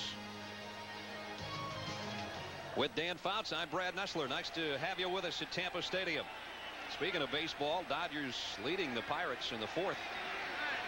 And the Mets trying to turn things around after Atlanta beat them last night. Big rush by Dent. He's got another sack on Testaverde. And that was a blindside job on Vinny. Yeah, Dent got 12 last year. Let's watch him working against one of the better offensive linemen in the game, Paul Gruber, number 74. That's the old inside-outside move, and then the strength of Dent. Now he just launches his body on the back of Testaverde, and that's not any way to treat a millionaire. Dent's been in 3 of the 5 sacks by Chicago. He's either had them or shared them. And now, with a loss of 6 at 2nd and 16, Tampa Bay. They're going the wrong direction on offense. Trailing 21-13 with 10.5 to play third quarter. Singletary thought about a blitz, backs off, and Testaverde rifles it incomplete. Intended for Mark Carrier, and Vinny's going to hear the boos. And he's holding his right shoulder a little bit. Yeah, he's saying that, listen, I'm hurt. I can't throw the ball, coach. You wonder if Chris Chandler will get up and toss the ball along the sidelines getting ready. Don't have to throw too many to get warm in this weather, but if Richard Williamson we don't even know if he's aware that Testaverde has a sore shoulder. And Chandler finally did just pick up a football. Still doesn't have his helmet on, but he's down there with the ball in hand. 3rd down and 16. Here comes a Bears blitz. Testaverde almost had it intercepted by Jim Morrissey. And you got to wonder about Testaverde's shoulder. He put a lot on that one, but how much of a shot did he take? Well, this is 270 pounds, and Dent pins his right arm to his side, and then both Testaverde, who's at about 220, and you add that to Dent's 270. That's almost 500 pounds landing on that one little tiny joint. Testaverde kind of bent over on the sideline as he came off the field, and Chandler's warming up. Royals to punt it away. This time he got a beautiful kick. Johnny Bailey back to the 24. Broke a tackle. And he's got room outside. And Bailey turns a long kick into a big play back to the 39. A 36-yard punt return. Exactly 10 minutes to go third quarter. It's the Bears by 8. Well, Vinny Testaverde still hurting on the sidelines. The return man's responsibility on any return is to make the first guy miss and then find his blockers. That time Bailey did exactly that. The crushing block by David Tate sent him down the sidelines. And the Bears with their best field position to start a drive at the Tampa 39. Rouse motions out of the Bear backfield, and Harbaugh wants to throw on first down. And does, and it's picked off. And it's Eugene Marv who's got it right back for Tampa.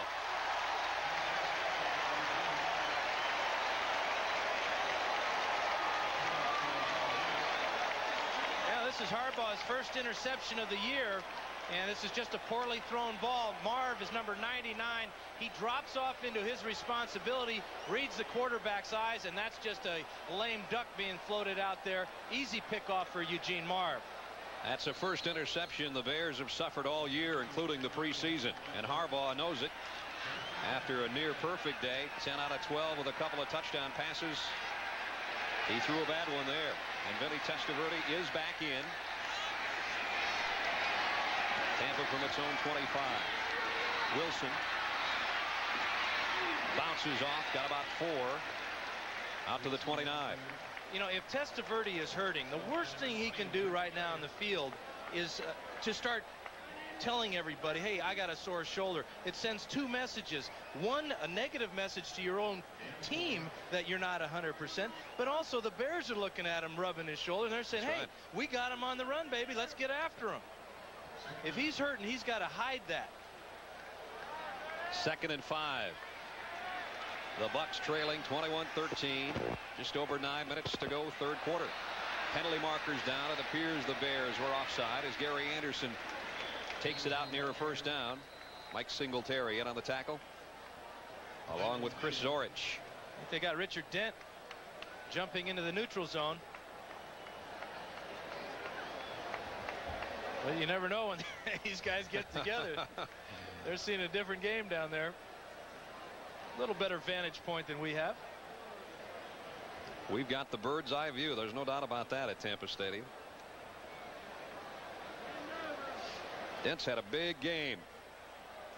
Defensive right tackle. Offside penalty decline. First down. Well, there's number 95, and that's the defensive end, Richard Dent. He comes across right there. The ball is snapped. And the reason it took so long is Tampa wanted to see if they had enough yardage with the run to make the first down. If they would have accepted the penalty, they would have been about a half a yard short. First down at the 35. Testaverde has yet to throw since coming back in this series after the turnover. Back-to-back running plays and play fake. Now he will set up and goes long. Nothing looks wrong with the arm there. Almost picked off. Donnell Wolford played it beautifully. Mark Carrier was the intended receiver. Now the Bears have 10 #1 picks on this roster today. Here's another one of them, Donnell Wolford, and that's just a beautiful job of coverage and then selling out to try to make the interception as he's step for step with Mark Carrier. And he limps off. 2nd and 10 for Tampa Bay. John Magnum has come in now to play that corner spot. Testaverde 50% on the day, but there has been very little in the air for the Buccaneer offense. Testaverde appears to be changing things up, and in doing so, the right tackle comes out of his stance. Charles McCray, the #1 draft choice of the Buccaneers. The offense, 5 yards. Still second down. Rookie out of Tennessee. 2 rookie tackles starting for these. Well, I should say Thomas starts for Chicago, and McCray will play a good portion of the game for Tampa Bay, and they were All-Americans a year ago. And you got to figure that McCray will be the starter once he gets a little more playing time. You don't go out and spend a #1 pick and then give him a whole bunch of money and have him sit on the bench.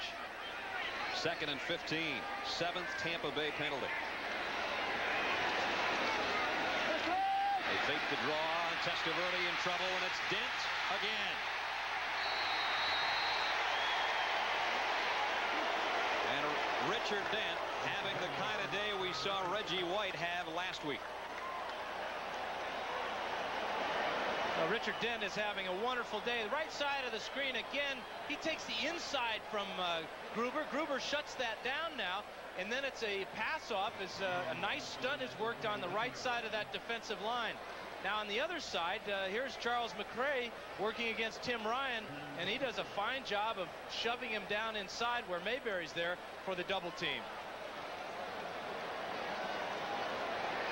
3rd down and 24. Tampa Bay has seen Vinny Testaverde go down 6 times to the Chicago pass rush. And here they come again. And he got it to Hall, the tight end. Well short of the 1st down, only out to the 34. And so the Buccaneers will have to give it up again. That's a real shame for Tampa fans here. Eugene Marv picks off a pass. 3rd turnover that the defense has got for the Buck offense. And again, they're unable to move the ball and get points on the board. Johnny Bailey, who had a 36-yard return last time, awaits the kick from Mark Royals again. Under 7.5 minutes to go, 3rd quarter. The Bears leading by 8. Bailey will have another chance from the 30. This time pretty good kick coverage as Sam Anno got down on the special teams to make the tackle. 7:14 to go, 3rd quarter. The Bears 21, the Bucks 13.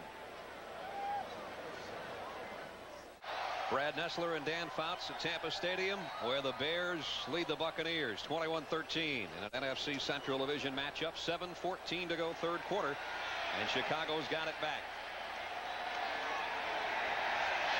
Bears with 54 yards of offense this quarter. Tampa Bay is at -3.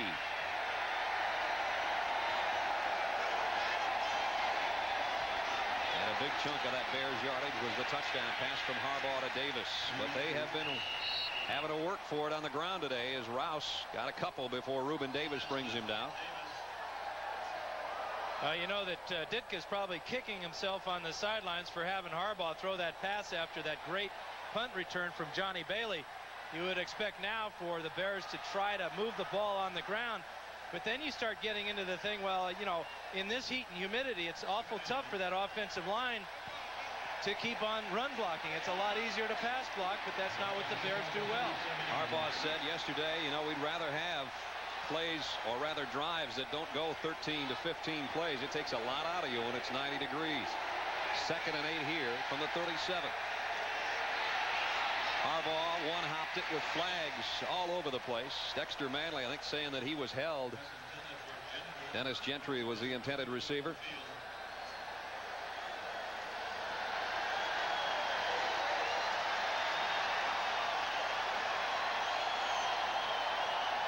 And they're going to walk this one off against Chicago. Holding, number 60 of the offense, 10 yards. Repeat, 2nd down. Now this is the big number 1 pick at the top of the screen. Thomas, and he's working against Dexter Manley here. Now Manley goes inside where Thomas is hurting with a bad shoulder. He makes the tackle on Manley, and he'll get the flag. But Stan Thomas is working almost as a one-armed offensive lineman there. His left arm is good and strong, but he's got a bad right shoulder, and Manley took the inside that time. He's been wearing a shoulder harness for a right shoulder that was dislocated in the preseason. Here's a little quick draw to Anderson, and Neil Anderson gets it back to the 34, near the original line of scrimmage. Thomas told us yesterday that for the first half of last week's game against Minnesota, he did a good job working against Dolman, because Dolman was taking a lot of upfield wide rushes to his left-hand side. He said in the second half, Dolman started to bother him with that hard inside rush, as Manley did that time. And the reason is that, yeah, you can see he's just holding that right arm straight down. His right shoulder starting to bother him even more. Big 3rd down conversion for the Tampa defense with 5:40 remaining 3rd quarter. But the Bears have been almost perfect on 3rd down today. Harbaugh in trouble. He'll run for it, and he won't get there. And he took a big lick at the 43-yard line. Reuben Davis got him low, and Hamilton came up from the secondary. Well, if the defense is successful, then is it a third down diversion? It worked for him, that's for sure. Yeah, maybe we can start a whole new set of statistics now. We'll keep third down diversions for defensive people. Maury Buford, only one punt today. And Willie Drury back deep for Tampa Bay. 37, Willie Drury back deep to receive for the Buccaneers. Tampa Bay will get it back. The question is, will they do anything with it on offense when they have it? Buford with another skyliner. Willie Drury will fair catch at the 13-yard line, and that is where the Bucs offense will go to work when we come back. 4:38 to go third quarter. Still Bears by 8. You're watching CBS Sports coverage of the National Football League. Donnell Wolford is done for the day with a pulled right hamstring, suffered on that beautiful play, preventing a long completion by the Bucs in the last series. And that puts John Mangum in at the cornerback, just a second-year guy, and you got to wonder and expect that Testaverde will test him out. Mangum up there at the top of your screen, faces the dual wide receivers that way, but the Bucs come back the other way on the ground, and it's Gary Anderson who fights his way out near the 20-yard line. Tough run by Anderson, got 6. John Roper made the tackle. Anderson had a 64-yard touchdown run in the first half. A brilliant touchdown run that had the Buccaneers the lead for a moment. Neil Anderson has scored twice for the Bears today, once on a pass reception and once on a run. Gary Anderson right now 78 yards on his 7 carries today.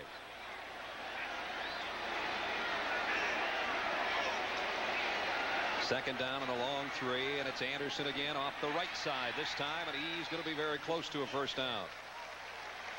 I don't think we've had a measurement today. We won't have one there either. He got it by a half yard at least. Singletary made the stop. Gary Anderson, who was so productive in the first half of last season for Tampa Bay, and as the season wore on, his productivity definitely took a dip. So did the fortunes of the team after a 4-2 start last year. Bucs are having to do it on the ground because there's what they've done passing. You have to mix in the 6 Chicago sacks, of course, but they've got only 2 completions to a wide receiver, both to Carrier. Flags down.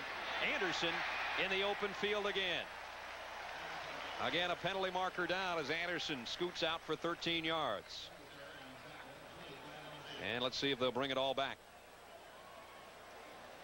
Trace Armstrong might have been offside. Offside, number 93 of the defense.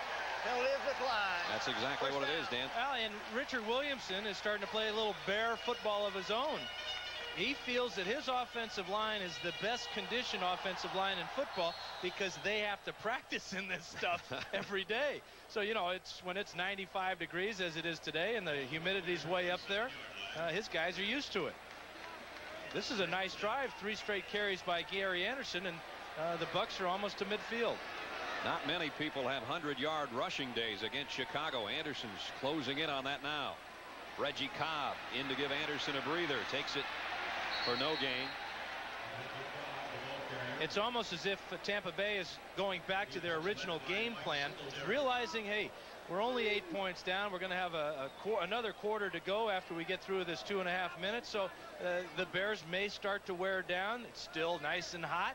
You know, all those things are going. And Testaverde's hurting a little bit. So Williamson wants to keep it on the ground now. Testaverde's still only thrown 1 pass since taking the big shot on the sack by Dent. That was a deep ball. Let's see if he puts it up here. On 2nd and 10, he will throw. And off the fingertips of Ron Hall with another penalty marker down in the Buccaneer backfield. Now they're going to get holding against Tampa Bay. Another crucial mistake.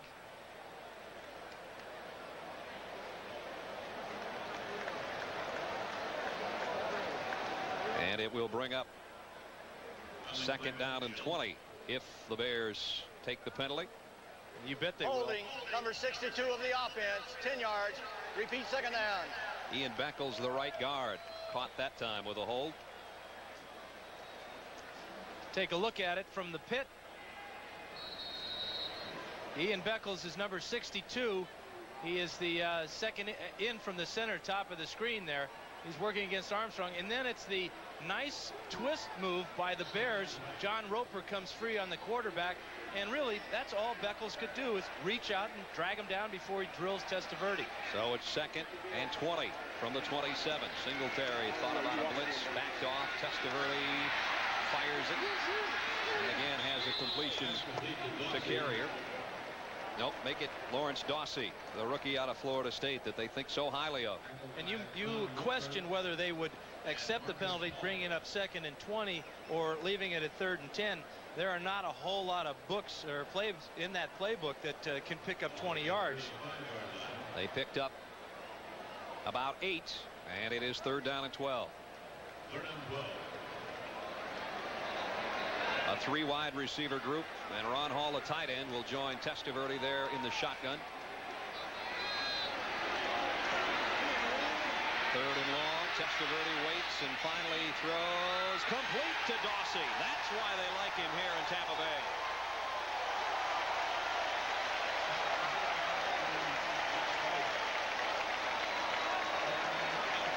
Wow, what they really like about him, Brad, are these hands.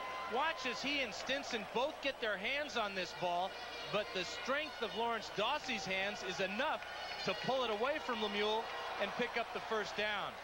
It's one of those guys, I say, does not have blazing speed, but as Dan mentioned, great hands, good size, and he knows what to do with it after he makes the catch. Testaverde says he's got the best hands he has ever seen. The rookie from Florida State got a very big first down for the Bucs near midfield. Nice play fake by Testaverde, who's got a lot of time.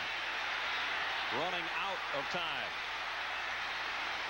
And made something out of it, down to about the 46 of the Bears. Steve McMichael finally brought him down. He got close to 5 on the scramble, and it looks like that will be the final play of our 3rd quarter. Great coverage in the secondary. Testaverde had about 10 seconds to find somebody.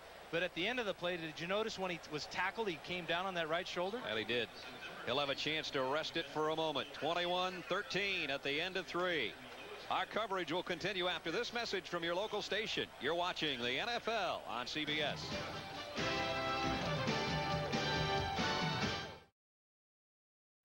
This is where those gassers at the end of practice maybe come into play. Start the 4th quarter at hot Tampa Stadium. A little togetherness, but that won't make it any cooler. The Bears defense has given a little bit up to the Tampa Bay offense just at the end of that 3rd quarter for the first time in a long time, as it appeared as though the Buccaneers were going to go without any positive yardage the whole 3rd quarter there until right at the end, and now they've got it at the Bear 46-yard line. Brad Nessler and Dan Fouts with you. It's 21-13 Chicago as we start the 4th. Bruce Hill in motion, and a toss to Gary Anderson. Flags down as Anderson got about 2 yards. Holding Tampa Bay. Yeah, I think they got the rookie Charles McCray that time too. It was thrown right at him by the official. If so, it'll be the 2nd penalty against McCray.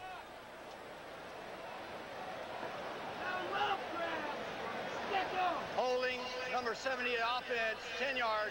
Repeat second down. Well, here's number 70. This is Charles McCray. And as they all pull out here, his man, Trace Armstrong, is going to beat him to the outside. He gets both hands on him, and now he closes those hands and brings down Armstrong. And you wonder if that's a 10-year veteran blocking out there instead of a rookie, if they just let that one go. Good point. I've seen a lot worse. Penalties cropping up on Tampa Bay. As you saw, that was their 9th. Now it's 2nd and 15, backed up to their own 44. Testaverde stands tall and goes over the middle, and one hop it. Cobb was open. Testaverde got some pressure there at the end, but he had his man open, just didn't get it to him. Richard Dent again applied some pressure. You know, after last week's game against the Jets, a lot of the Jet defensive players were saying that what they saw in the Tampa Bay quarterback was vintage Testaverde, meaning that he gets rattled at times by guys talking to him. But what rattles a quarterback more than anything is just good old pressure. And the Bear front line, they're not doing any talking. They may be too tired to talk, but they're getting a lot of sacks. Mike Ditka said, the Jets may be better than us. We don't talk much. We can't talk and play at the same time. We're not good enough. That's vintage Ditka, of course. 3rd and long. Testaverde, this time over the middle, got it to his man, Mark Carrier, for a first down. And how did he sneak that one through triple coverage?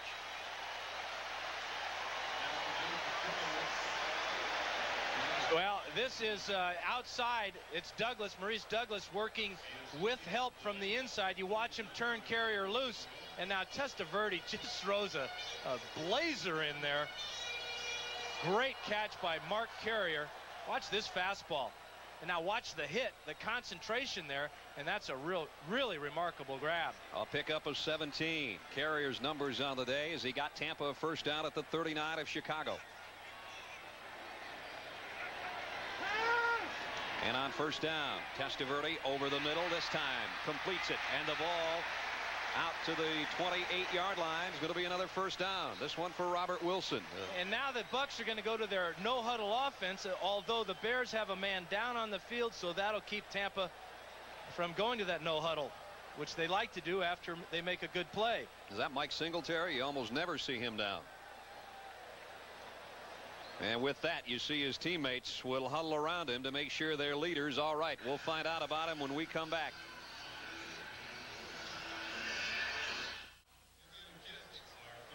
This game summary is sponsored by Budweiser.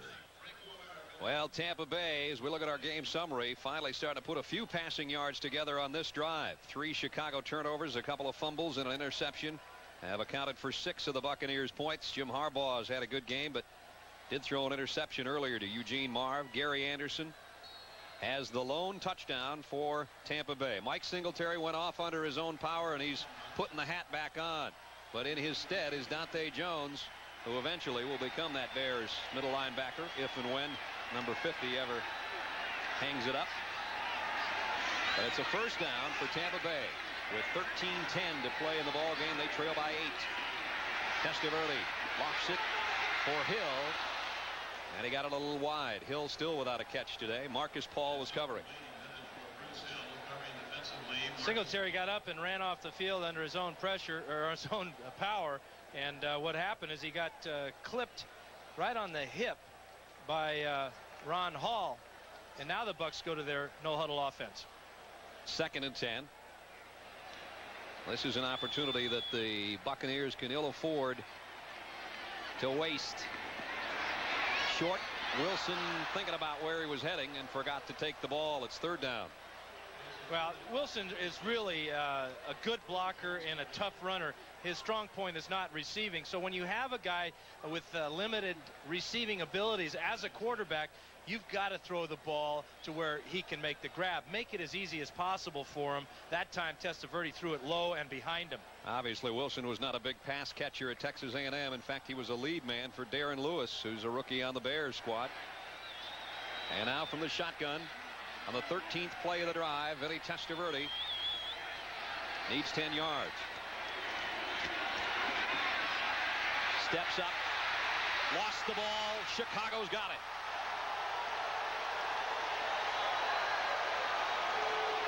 John Mangum. And the Buccaneers do not take advantage of the opportunity. You've seen Testaverde do this so many times. The ball will just slip right out of his hand as he breaks through the line of scrimmage here. He doesn't tuck it away. He's got big hands, but you just never know. That time, even before Ron Cox got to him, that ball was coming out.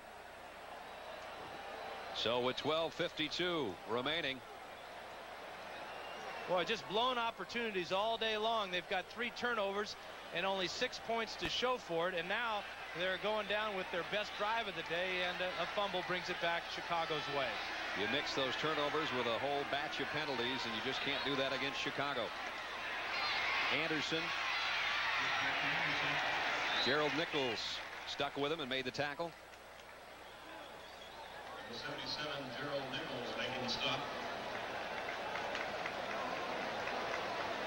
New Orleans still big on Kansas City. How about that? Now Pittsburgh's come back in the Buffalo game.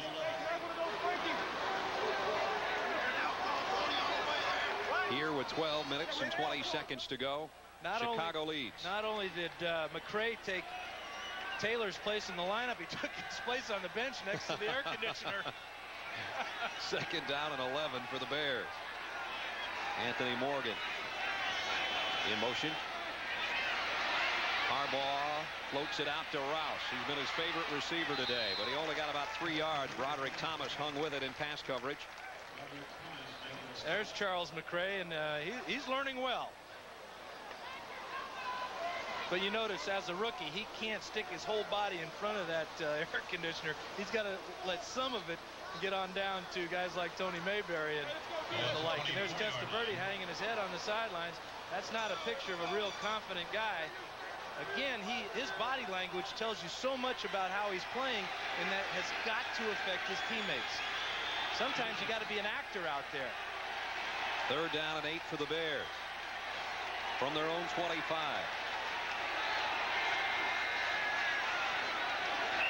Penalty marker down as Harbaugh throws, and it's picked off, but they have whistled this play dead already.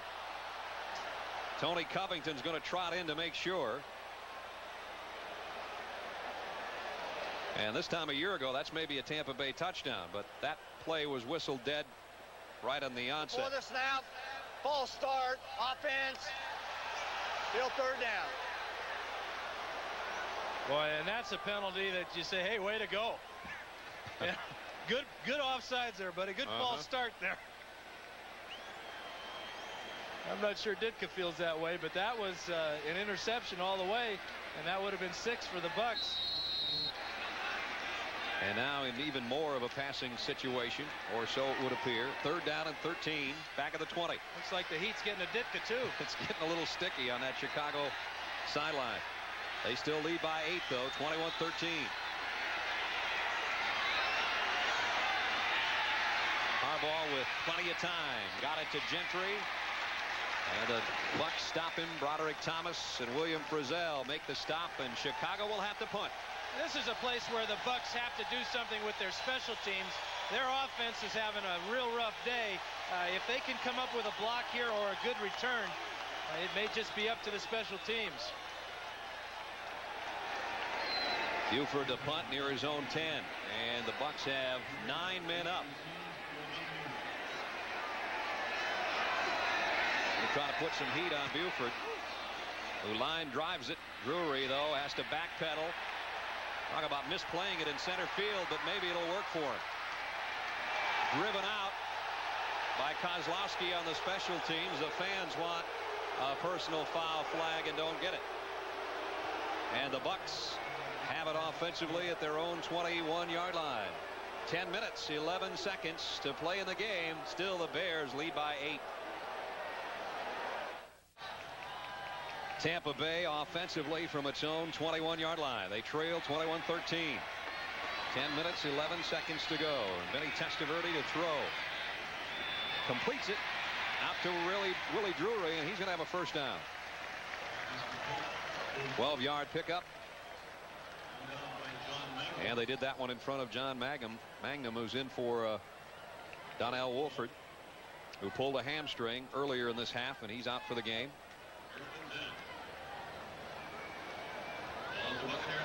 Buccaneers had an impressive looking drive going the last time they had the ball before Testaverde fumbled. There's what Vinny has done today.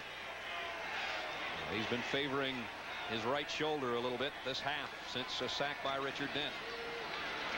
Gary Anderson cuts back and finds a little refrigeration in the way. Well, let's check out the big man in the middle, number 72, the fridge. If I can draw a circle big enough, there he is right there. And this is what he does so well, is just play the run. A good quick first move, gets away from the left guard John Bruin, and Gary Anderson real lucky to hang on to that ball. The fridge almost caused a fumble. Second down 11.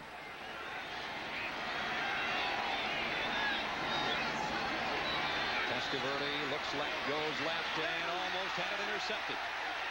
David Tate broke it up. Penalty markers are down. The official telling Ron Hall the ball was tipped. He was looking for an interference call. Ball was tipped, therefore you can't have pass interference. Third down. Jerry Austin. And here's the tip of the pass right there by none other than Richard Dent again. And the Bears they almost picked that one off. And again, if it was an interception, it would have been an easy road to get into the end zone. But Dent has just had a wonderful day, putting pressure with sacks, and now he's getting his hands up. And that was the key to the victory last week, as McMichael got his hands up and caused an interception. Tampa Bay is going to start running out of opportunities. Third down and 11 here. Testaverde looks, and now he'll keep it, and he won't get anywhere near a first down. John Mangum there to make sure he doesn't get the first down.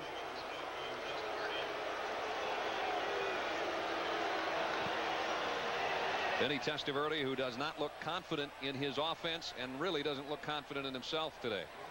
Well, that's what great pressure will do to any quarterback, but it seems to affect this guy more than most.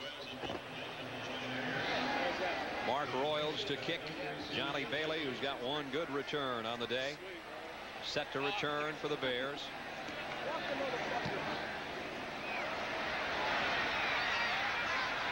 Bailey clears out of the way. Royals is going to get a nice roll on this one, all the way back to the 12-yard line.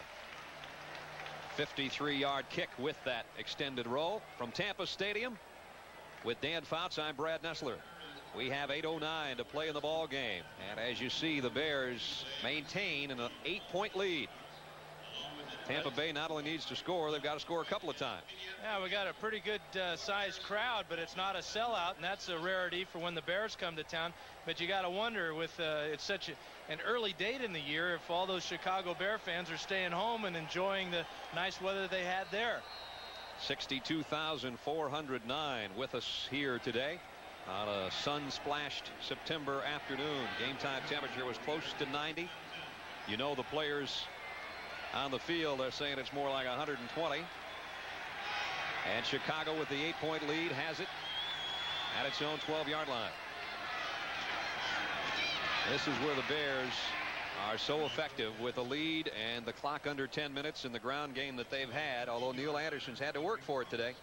And normally the Bears have been real good protecting the ball. You saw Anderson cover up well that time, but today they have had 3 turnovers, and the Buccaneer defense has to come up with the 4th one right now if they have any chance of winning this game.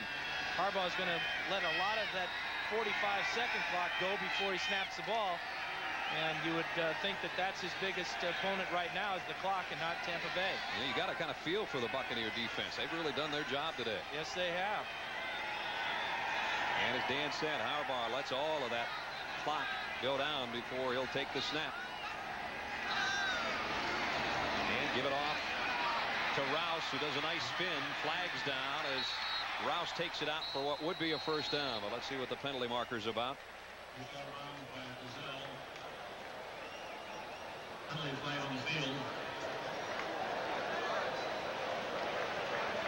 Jerry Austin, our referee. Here's a call. Illegal formation. Number 79 was uncovered. There was no end on the line of the scrimmage. 5 yards. Repeat, second down.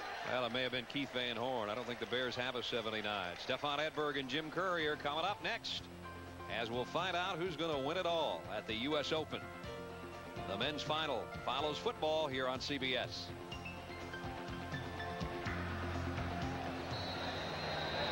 Just outside the 10-yard line, Chicago with a second down and 11 with the illegal formation.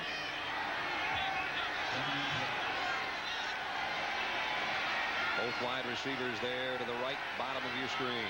And Neil Anderson will go in motion the other way. Harbaugh throws the fade to the near side for Wendell Davis. Incomplete. Wayne Haddix was covering. Davis, who has the touchdown catch today on the 43-yarder from Harbaugh.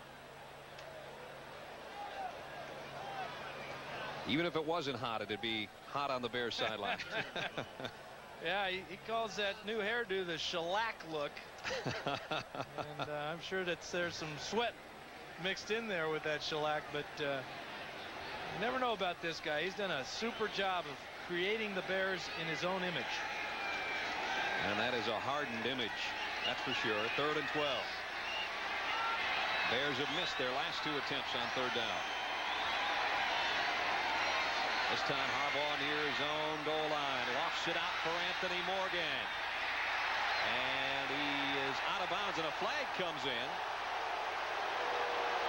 Glenn Rogers says, wait a minute. Well, what Rogers doesn't do is at the end of the play, he never looks back for the ball. And you can't play pass defense that way. Is this ball catchable, though, or was Morgan out? Defensive pass interference, number 21. First down. Watch it. He'll never look back for the ball, and Morgan has a shot at it. The ball is on the mark, but Rogers never looks back, and every official in the league is going to throw the flag on that one. The Buccaneers have absolutely killed themselves today. Richard Williamson knows that. That's 10 penalties.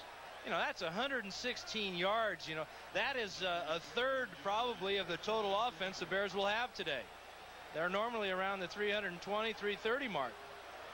That's a gigantic penalty. Chicago keeps it alive. Jim Harbaugh wants to go deep again. Incomplete. Tom Waddle was out there. That's a pass play they scored a touchdown on against the Vikings last week. Ricky Reynolds was with him stride for stride. The difference between Reynolds' coverage and Rogers' coverage is at the end of this play, he's looking back for the ball. It's well overthrown, but Ricky Reynolds, one of the better cornerbacks in the league, did a nice job, and I'm sure that the coaches will point out on the tapes tomorrow that that's the way you play secondary coverage, is you got to look back for that ball. 2nd and 10 for the Bears. The clock stopped with 6:33 to go in the ball game, but Chicago's maintained their 21-13 lead. And Harbaugh low on that delivery. Stops the clock again, so that helps the cause for Tampa Bay. The Rams trying to surprise the champions. And Phoenix is surprising Philly.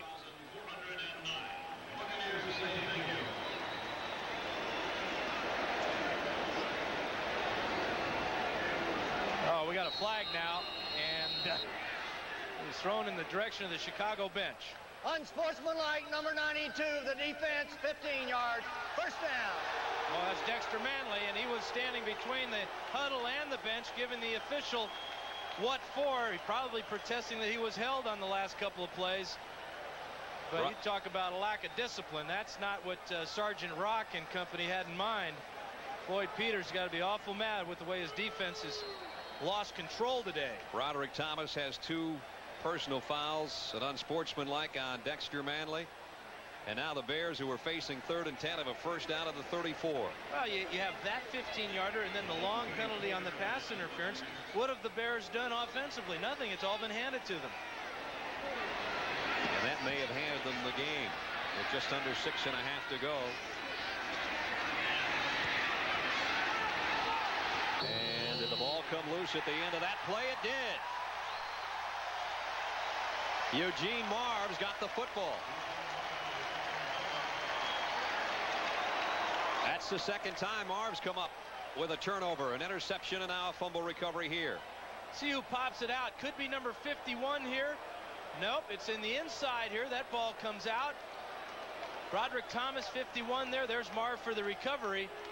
Check out this angle. And Reuben Davis hits him low. It's a couple of guys there. Harry Hamilton in on the play. And one more chance for Testaverde. And if you heard the spattering of boos over the replay, that's because a lot of the fans restless about how Testaverde's played today. We got a review going on. Well, they're going to check out to see if Anderson's knee was down before the ball comes loose. And we'll check it out too. It's impossible to tell on that angle. There's the ball. But when does his knee touch? We may never know. There was such a massive humanity there, and you got to think they're not going to turn this one around if they can't see something they didn't see the first time. Here's another angle. Yeah, that ball's loose before his knee hits, so they'll let this turnover stand. Ball was punched out there. I believe it was Harry Hamilton that got his right hand in there. But that angle ought to help the boys out up there. You got that 2-minute egg timer. Just depends on when they tip it over. Yeah, sometimes it's a sundial. They always tell us it's 2 minutes from the time we start the review. It appears the Bucs will have the opportunity from their own 33-yard line. 6:24 to play in the football game. Tampa Bay needs not 1 but 2 scores. They're down by 8 points. When you think back on those 3 turnovers they got early in the game. Replay. First down, Tampa. Think back at how they didn't take advantage of those turnovers with touchdowns, just field goals. Here's another look at it. Now let's give the credit. Yeah, Harry Hamilton with his right hand, number 39 there, pops it loose, and 99 gets it. The Buccaneers from their own 33. Testaverde over the middle. And again, it's a short toss and only about a 2-yard pickup to Wilson. They have gone over the middle today, Dan, but I don't know if they've thrown anything deep in the middle, have they? You know what they do is they take away your best weapon, and although Ron Hall didn't catch a lot of passes, he has had success against the Bears over the middle. And last week, Steve Jordan of the Vikings caught 7 balls from a similar tight end position. Draw play to Wilson. No gain on that one. Well, you know, you got Gary Anderson in the game, but they're using him as a wide receiver, and they're running draw plays and throwing short passes to Wilson. That's probably not your best use of personnel. In fact, when I talked to Vince Tobin about the Tampa offense, what was his biggest concern? Was it Anderson playing wide as a wide receiver? He says, no, I'd rather have him out there. I'm worried about him when he lines up at tailback. Where he's got 95 yards and a touchdown on the ground today. Clock, not an ally of the Buccaneers. And now they've got 3rd down and the long 7. Testaverde fires out, completes it to Hall, but he's short of the first down thanks to John Mangum, who's come in and done a bang-up job to take Donnell Wolford's spot. Now they got to go for it on 4th down. No choice. They got 60,000 coaches as well telling them exactly what to do. Nice tackle by Mangum. Sure was. Bringing down a big guy. But you know, they're taking so much time, though. They got to be hurrying around here or call timeout or something. They're down by 8 points. They got to score twice. They need a yard. For Tampa Bay, in effect, this is their ball game. And a timeout taken by Tampa Bay. So they'll talk it over with 4:34 to play, and they trail by 8.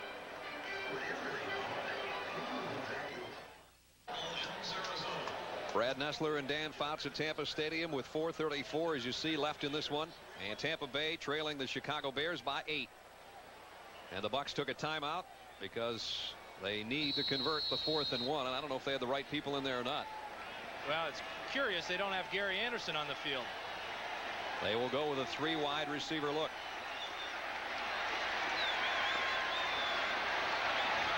Testaverde may be changing things up even after the timeout.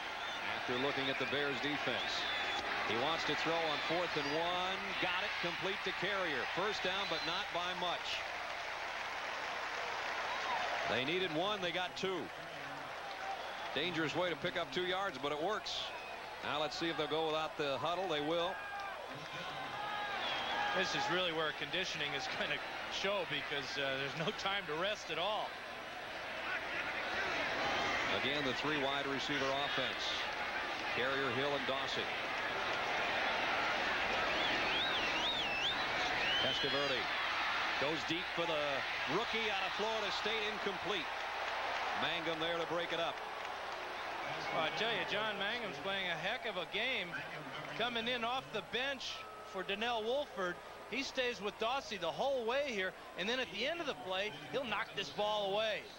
We've seen the big, strong hands of Dawsey, but that's an outstanding play by John Mangum. Dawsey caught a 65-yard touchdown pass from Testaverde last week in the loss to the Jets. 2nd and 10. Dawsey on the outside. Nice spin. First down and out of bounds. That looked like a veteran, not a rookie. Well, that's really a heads-up play. First of all, he makes the grab. That's taken for granted because it's a good throw. Then he breaks the tackle. Here's the catch. Richard Williamson says this guy acts like he's been around 3 or 4 years because of things like this. Well, this is just pure strength and athletic ability and using your brain to get the ball out of bounds, stop the clock. At the Bear 43, a Buck first down. Testaverde all day and now shows his arm. Man there. Broken up. Bruce Hill. It's getting warm out there and Carrier's down. I thought maybe it was just from the long run, but he's shaken up. Yeah, he's going to land right on his back there, probably knock the wind out of him, and he might be just exhausted. I know Stinson's kind of tired. He's probably, listen, man, just stay on down there. Let's get some air here. No hurry getting up, buddy. Take all the time you need, Mark. Carrier, Rookie of the Year last year in the NFL with a 10 interception season. Almost had a pickoff there in the end zone. And he said the biggest thrill he got all last year came when he went over to Hawaii to play in the Pro Bowl and he saw Ronnie Lott lined up next to him in that secondary. Another one of those great USC safeties. Not only was Lott on the team, but so was Joey Browner, and on the other team was another SC safety, Dennis Smith. Comes off and apparently everything okay. Don't forget, coming up after football, Stefan Edberg and Jim Courier in the U.S. Open men's final. You'll see it next on CBS Sports. We've got 3:40 left to play at Tampa Stadium, and the Buccaneers are back in Bear territory, but they've been unable to do anything as far as putting points up in a long time. They got a couple of field goals and a touchdown in the first half, and the Bears have shut them out now up to the 3:40 mark. Well, the Bears have put some fresh people in on that defensive line. James Williams, number 71, is in there along with Tim Ryan. So, and they're trying to get some fresh bodies in there to pressure Testaverde. Saw Morrissey, number 51, the linebacker, also in there, as he is on pass coverage much of the time for Chicago. And Testaverde throws a strike to Willie Drury. That's a good-looking pass. A long out. 14-yard pickup. Testaverde is down. Yeah, we got a late hit on the quarterback, and he ain't getting up. This is the fine play on the outside to Drury. They're going to tack about another 15 yards on the end of this gain. Testaverde throws a well-timed pass on the outside there, but he never got to see it. And he still hasn't seen it. Testaverde down. And Chandler in the bullpen. That offensive line has done a fine job in the last quarter here of giving the quarterback time to throw. This might not hurt either, getting Chandler in there. Fresh body, different thought process. Looked to be working on the right leg of Vinny Testaverde, who's obviously in pain. He has taken a pounding today. We saw him with a sore shoulder earlier.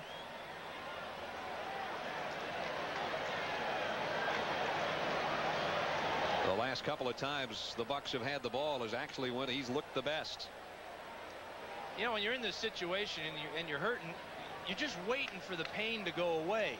You get this rush of adrenaline that will come over you, and you don't feel too bad, and that's why it takes a couple of minutes before you get feeling better.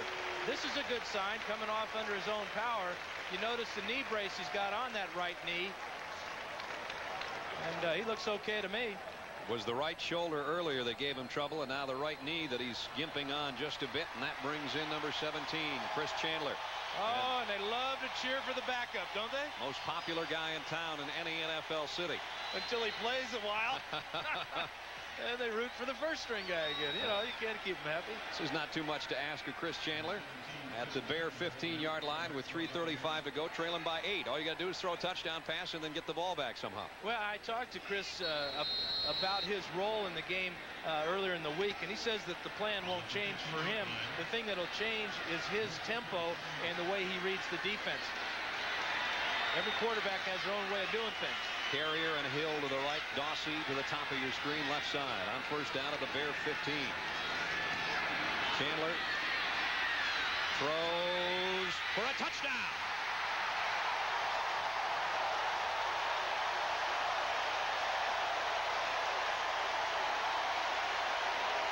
One for one. Chandler to Hill. The second team quarterback always gets lucky too. He wasn't throwing this ball to Hill, I don't believe. He's the inside receiver here working against Marcus Paul, and watch him just chase this one down. This ball was thrown to the outside. You'll see there is Mark Carrier, and I have to believe that's where Chandler wanted it, but what the heck? It's a touchdown. Nothing to this silly game, huh? That's right where I was throwing it, Coach. Christie's extra point is up and good.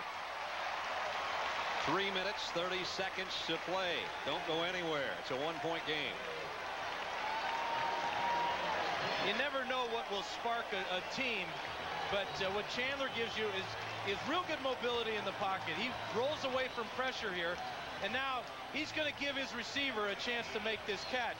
Both Bucks were there, and I'll take it back. He was throwing that one to Bruce Hill, and he's rewarded with a touchdown. Bruce Hill picked a nice time for his first catch of the day.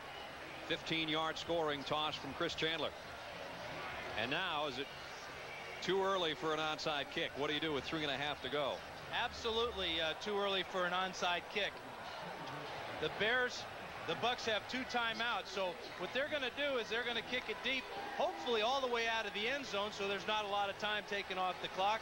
The Bears will get it on the 20, and remember, if the Bucks can keep their wits about themselves, not make silly mistakes and penalties, they've done a fine job of controlling the Bears here in the fourth quarter. Boy, you just wonder.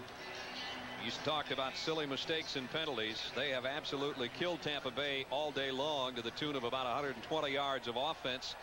If they had those back now, what would it be? As it is, it's a one-point game here in the NFC Central matchup in week 2.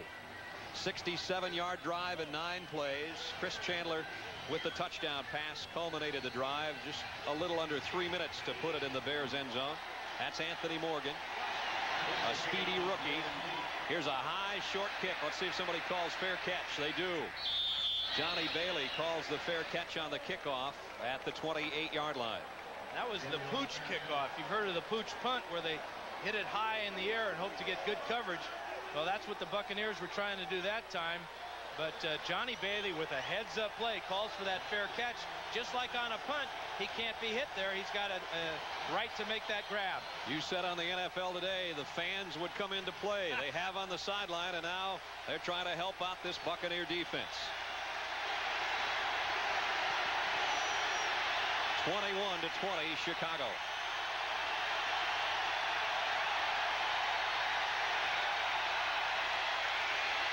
Harbaugh. Wide open is Morgan. And the rookie has a first down and out of bounds at the 46-yard line. 17-yard pass play. Jim Harbaugh's eyes sort of lit up when you asked him about this kid yesterday. Well, what he likes about him is that speed. Any quarterback will tell you that, but also for a rookie, he's come in and done a fine job of learning the offense. But what he gives him is that ability to stretch the defense. You saw he caught a short pass that time and outran the defender and picked up a lot of yards. There's the scoring by quarters. Tampa Bay with the only score here in the fourth so far, but they're still a point short.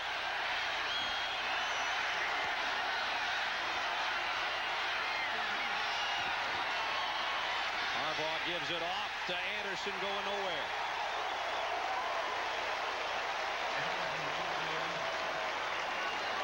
The About one more play like that by the Buccaneer defense, and they will really have this 62,000 into it. Well, Tim Newton is called the cork of the defense because his job is to plug everything up right up here. And this is a pretty good example of his responsibility and way deep in the backfield making this tackle on Neil Anderson. Tim Newton. They've all got names up front. They call Reuben Davis the explode tackle and Keith McCants is the loaded end. I think Newton got the short end of the names. Tampa used one of their timeouts. They've got one left. The 2-minute warning, of course, coming up in 1:07 from now. We'll stop the clock for them again.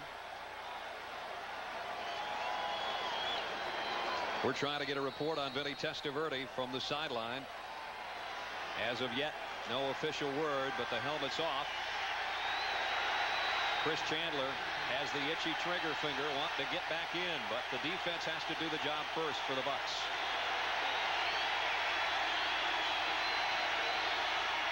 On 2nd and 13. Harbaugh will run with it. And he does a slide at the 49. It's going to be 3rd down and about 8. And you see Harbaugh get up and say, hey, I got hit. I gave myself up. I slid like the rules say. And when you do that, nobody's supposed to touch me. Come on, ref. Tampa took their final timeout right there. Well, that makes this 3rd down situation coming up the ball game. If the Bears convert, the game is over. If they don't, the Bucs got another shot. And remember, only down by 1 point. Although they have no timeouts, they have a field goal kicker with a real strong leg in Steve Christie. His career long is 54 yards. And not only that, he's got some support in the crowd.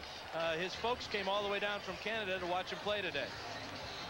Greg Landry, the offensive coordinator of the Chicago Bears, talking it over with Harbaugh.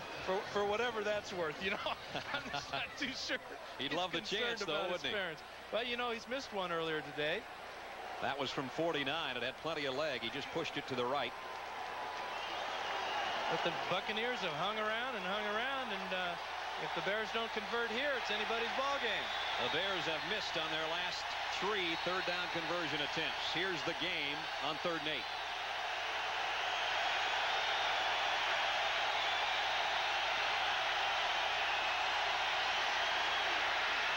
Flags down. Harbaugh deep for Morgan. No play. They blew the whistle before. False start against the Bears. Before the snap, false start, number 75. So they have no choice whether to accept this or not because they blew the play dead. They have to take the penalty.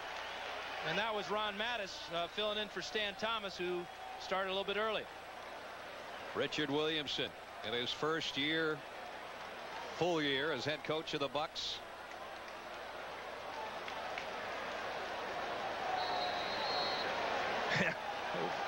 Give them all striped shirts or pom-poms.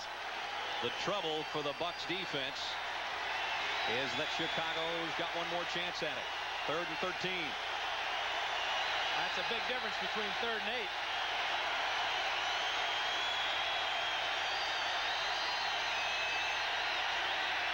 They'll keep it on the ground. Anderson. He'll be dropped.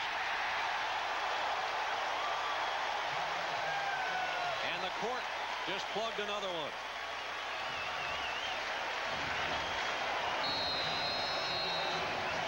Well, Ditka knows that the strength of his football team is its running game and its defense. We got a Buccaneer down on the field. It's Keith McCants. We don't know if this is a time-saving measure or not, but the clock has stopped. But Ditka is saying, hey, listen, our defense has played darn good today, and they're going to win this ball game for us. We're going to kick the ball back to the Buccaneers, and we're going to see if Chris Chandler can get them in field goal position. Mike Ditka says, I'm in the steam room every day, and that's the way I felt when I got off the plane here in Tampa yesterday. I tell you what, he's sweating now a little bit, but still He has the 1-point lead. Now you wonder about conditioning and everything. The Bears have moved the ball pretty good in this fourth quarter, but they have 0 points to show for it. Tampa Stadium. It's only week 2, but what a big game in the NFC Central for the Bears and the Buccaneers. And with 2:40 to play, the crowd behind the Tampa Bay Buccaneers, it's a 1-point game. And as Stan Fouts mentioned a moment ago, Tampa Bay has got a field goal kicker who's got a lot of right leg in Steve Christie. Keith McCants coming off with some help.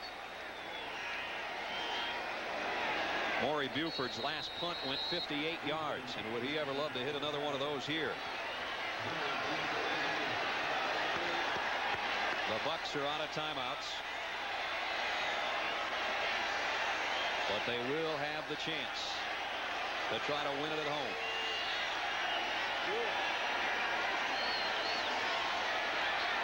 Buford just got it away. Willie Drury will fair catch it right about the 11-yard line. That's a long ways to go for Tampa Bay. And they got about 60 yards to get him within 45-yard field goal. So the wind is against him up high, but if he keeps it low, you can see this is the near goalpost that he'll be shooting at. You see there's very little wind at that end of the field. Those of you awaiting Stefan Edberg and Jim Courier of the U.S. Open Championship, it is coming up next on CBS, but not before we wrap up a good football game at Tampa Stadium. 21-20. The Bucs out of timeouts, and Chris Chandler from the shotgun. Throws to Gary Anderson. A little shake, but the Bears don't give him much. David Tate made a nice open field tackle. And we've worked our way to the 2-minute warning. Tampa Bay still a long ways away from a field goal attempt, but at least they may get the chance. There's the guy that would just like the chance to try to win the football game. And you know who the Bucs' most valuable player was last year? Steve Christie. And that tells you a couple of things. That means you don't have a very good year when your kicker's your most valuable player, but also that his teammates have a lot of respect for that strong right leg. First, the offense is going to have to get about 45 more yards to even give them a chance.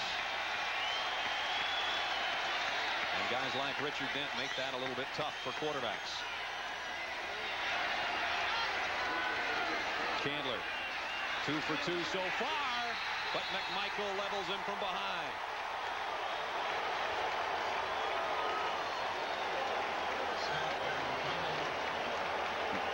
McMichael comes up with another big play in the fourth quarter. Last week it was a deflection for an interception, and now he gets a sack on the quarterback. 7th sack for the Bears, and now from the shotgun it's 3rd and long for Chandler. Running for his life, Dent pursues. Chandler won't get the first down, and it's in the field of play as well. And it'll be 4th down and a long 2. We're under a minute and a half to play. Another nice tackle by John Mangum. He stopped Chandler dead. Chandler's a big guy. Goes about 220. It's come down to one play for Tampa Bay. 4th and 1. Chandler had it blocked at the line. John Roper has just won it for the Bears.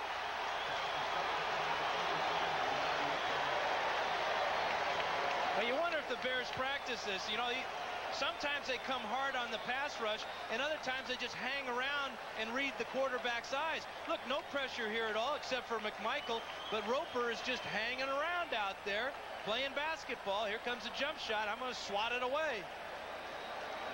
John Roper with the biggest defensive play of the day. Mike Ditka, his Bears will go to 2-0. He said to us yesterday, you know, the most encouraging thing, this team of mine plays hard, and when it's this hot, it's hard just to jump in the air to bat down a pass, which Roper did, and the Bucs are out of ways to stop the clock. And the domination by Mike Ditka's Bears of the Tampa Bay Buccaneers will continue for another week. And the Bears now will not face another NFC Central Division team for 6 weeks. Yeah, but that doesn't mean it's going to be an easy road. They got the Giants next week at home, the Jets at home. Then they got to go up to Buffalo, and then they got the Redskins. So it's a tough schedule, but the Bears are off to a great start. Tampa Bay set to fall to 0-2. They lost both games to Chicago last year. Richard Williamson, their head coach, is going to taste the sour taste of defeat here at home in a game where the Buccaneers came close, but that's it. Well, they had their chances. They got a lot of turnovers, but couldn't convert.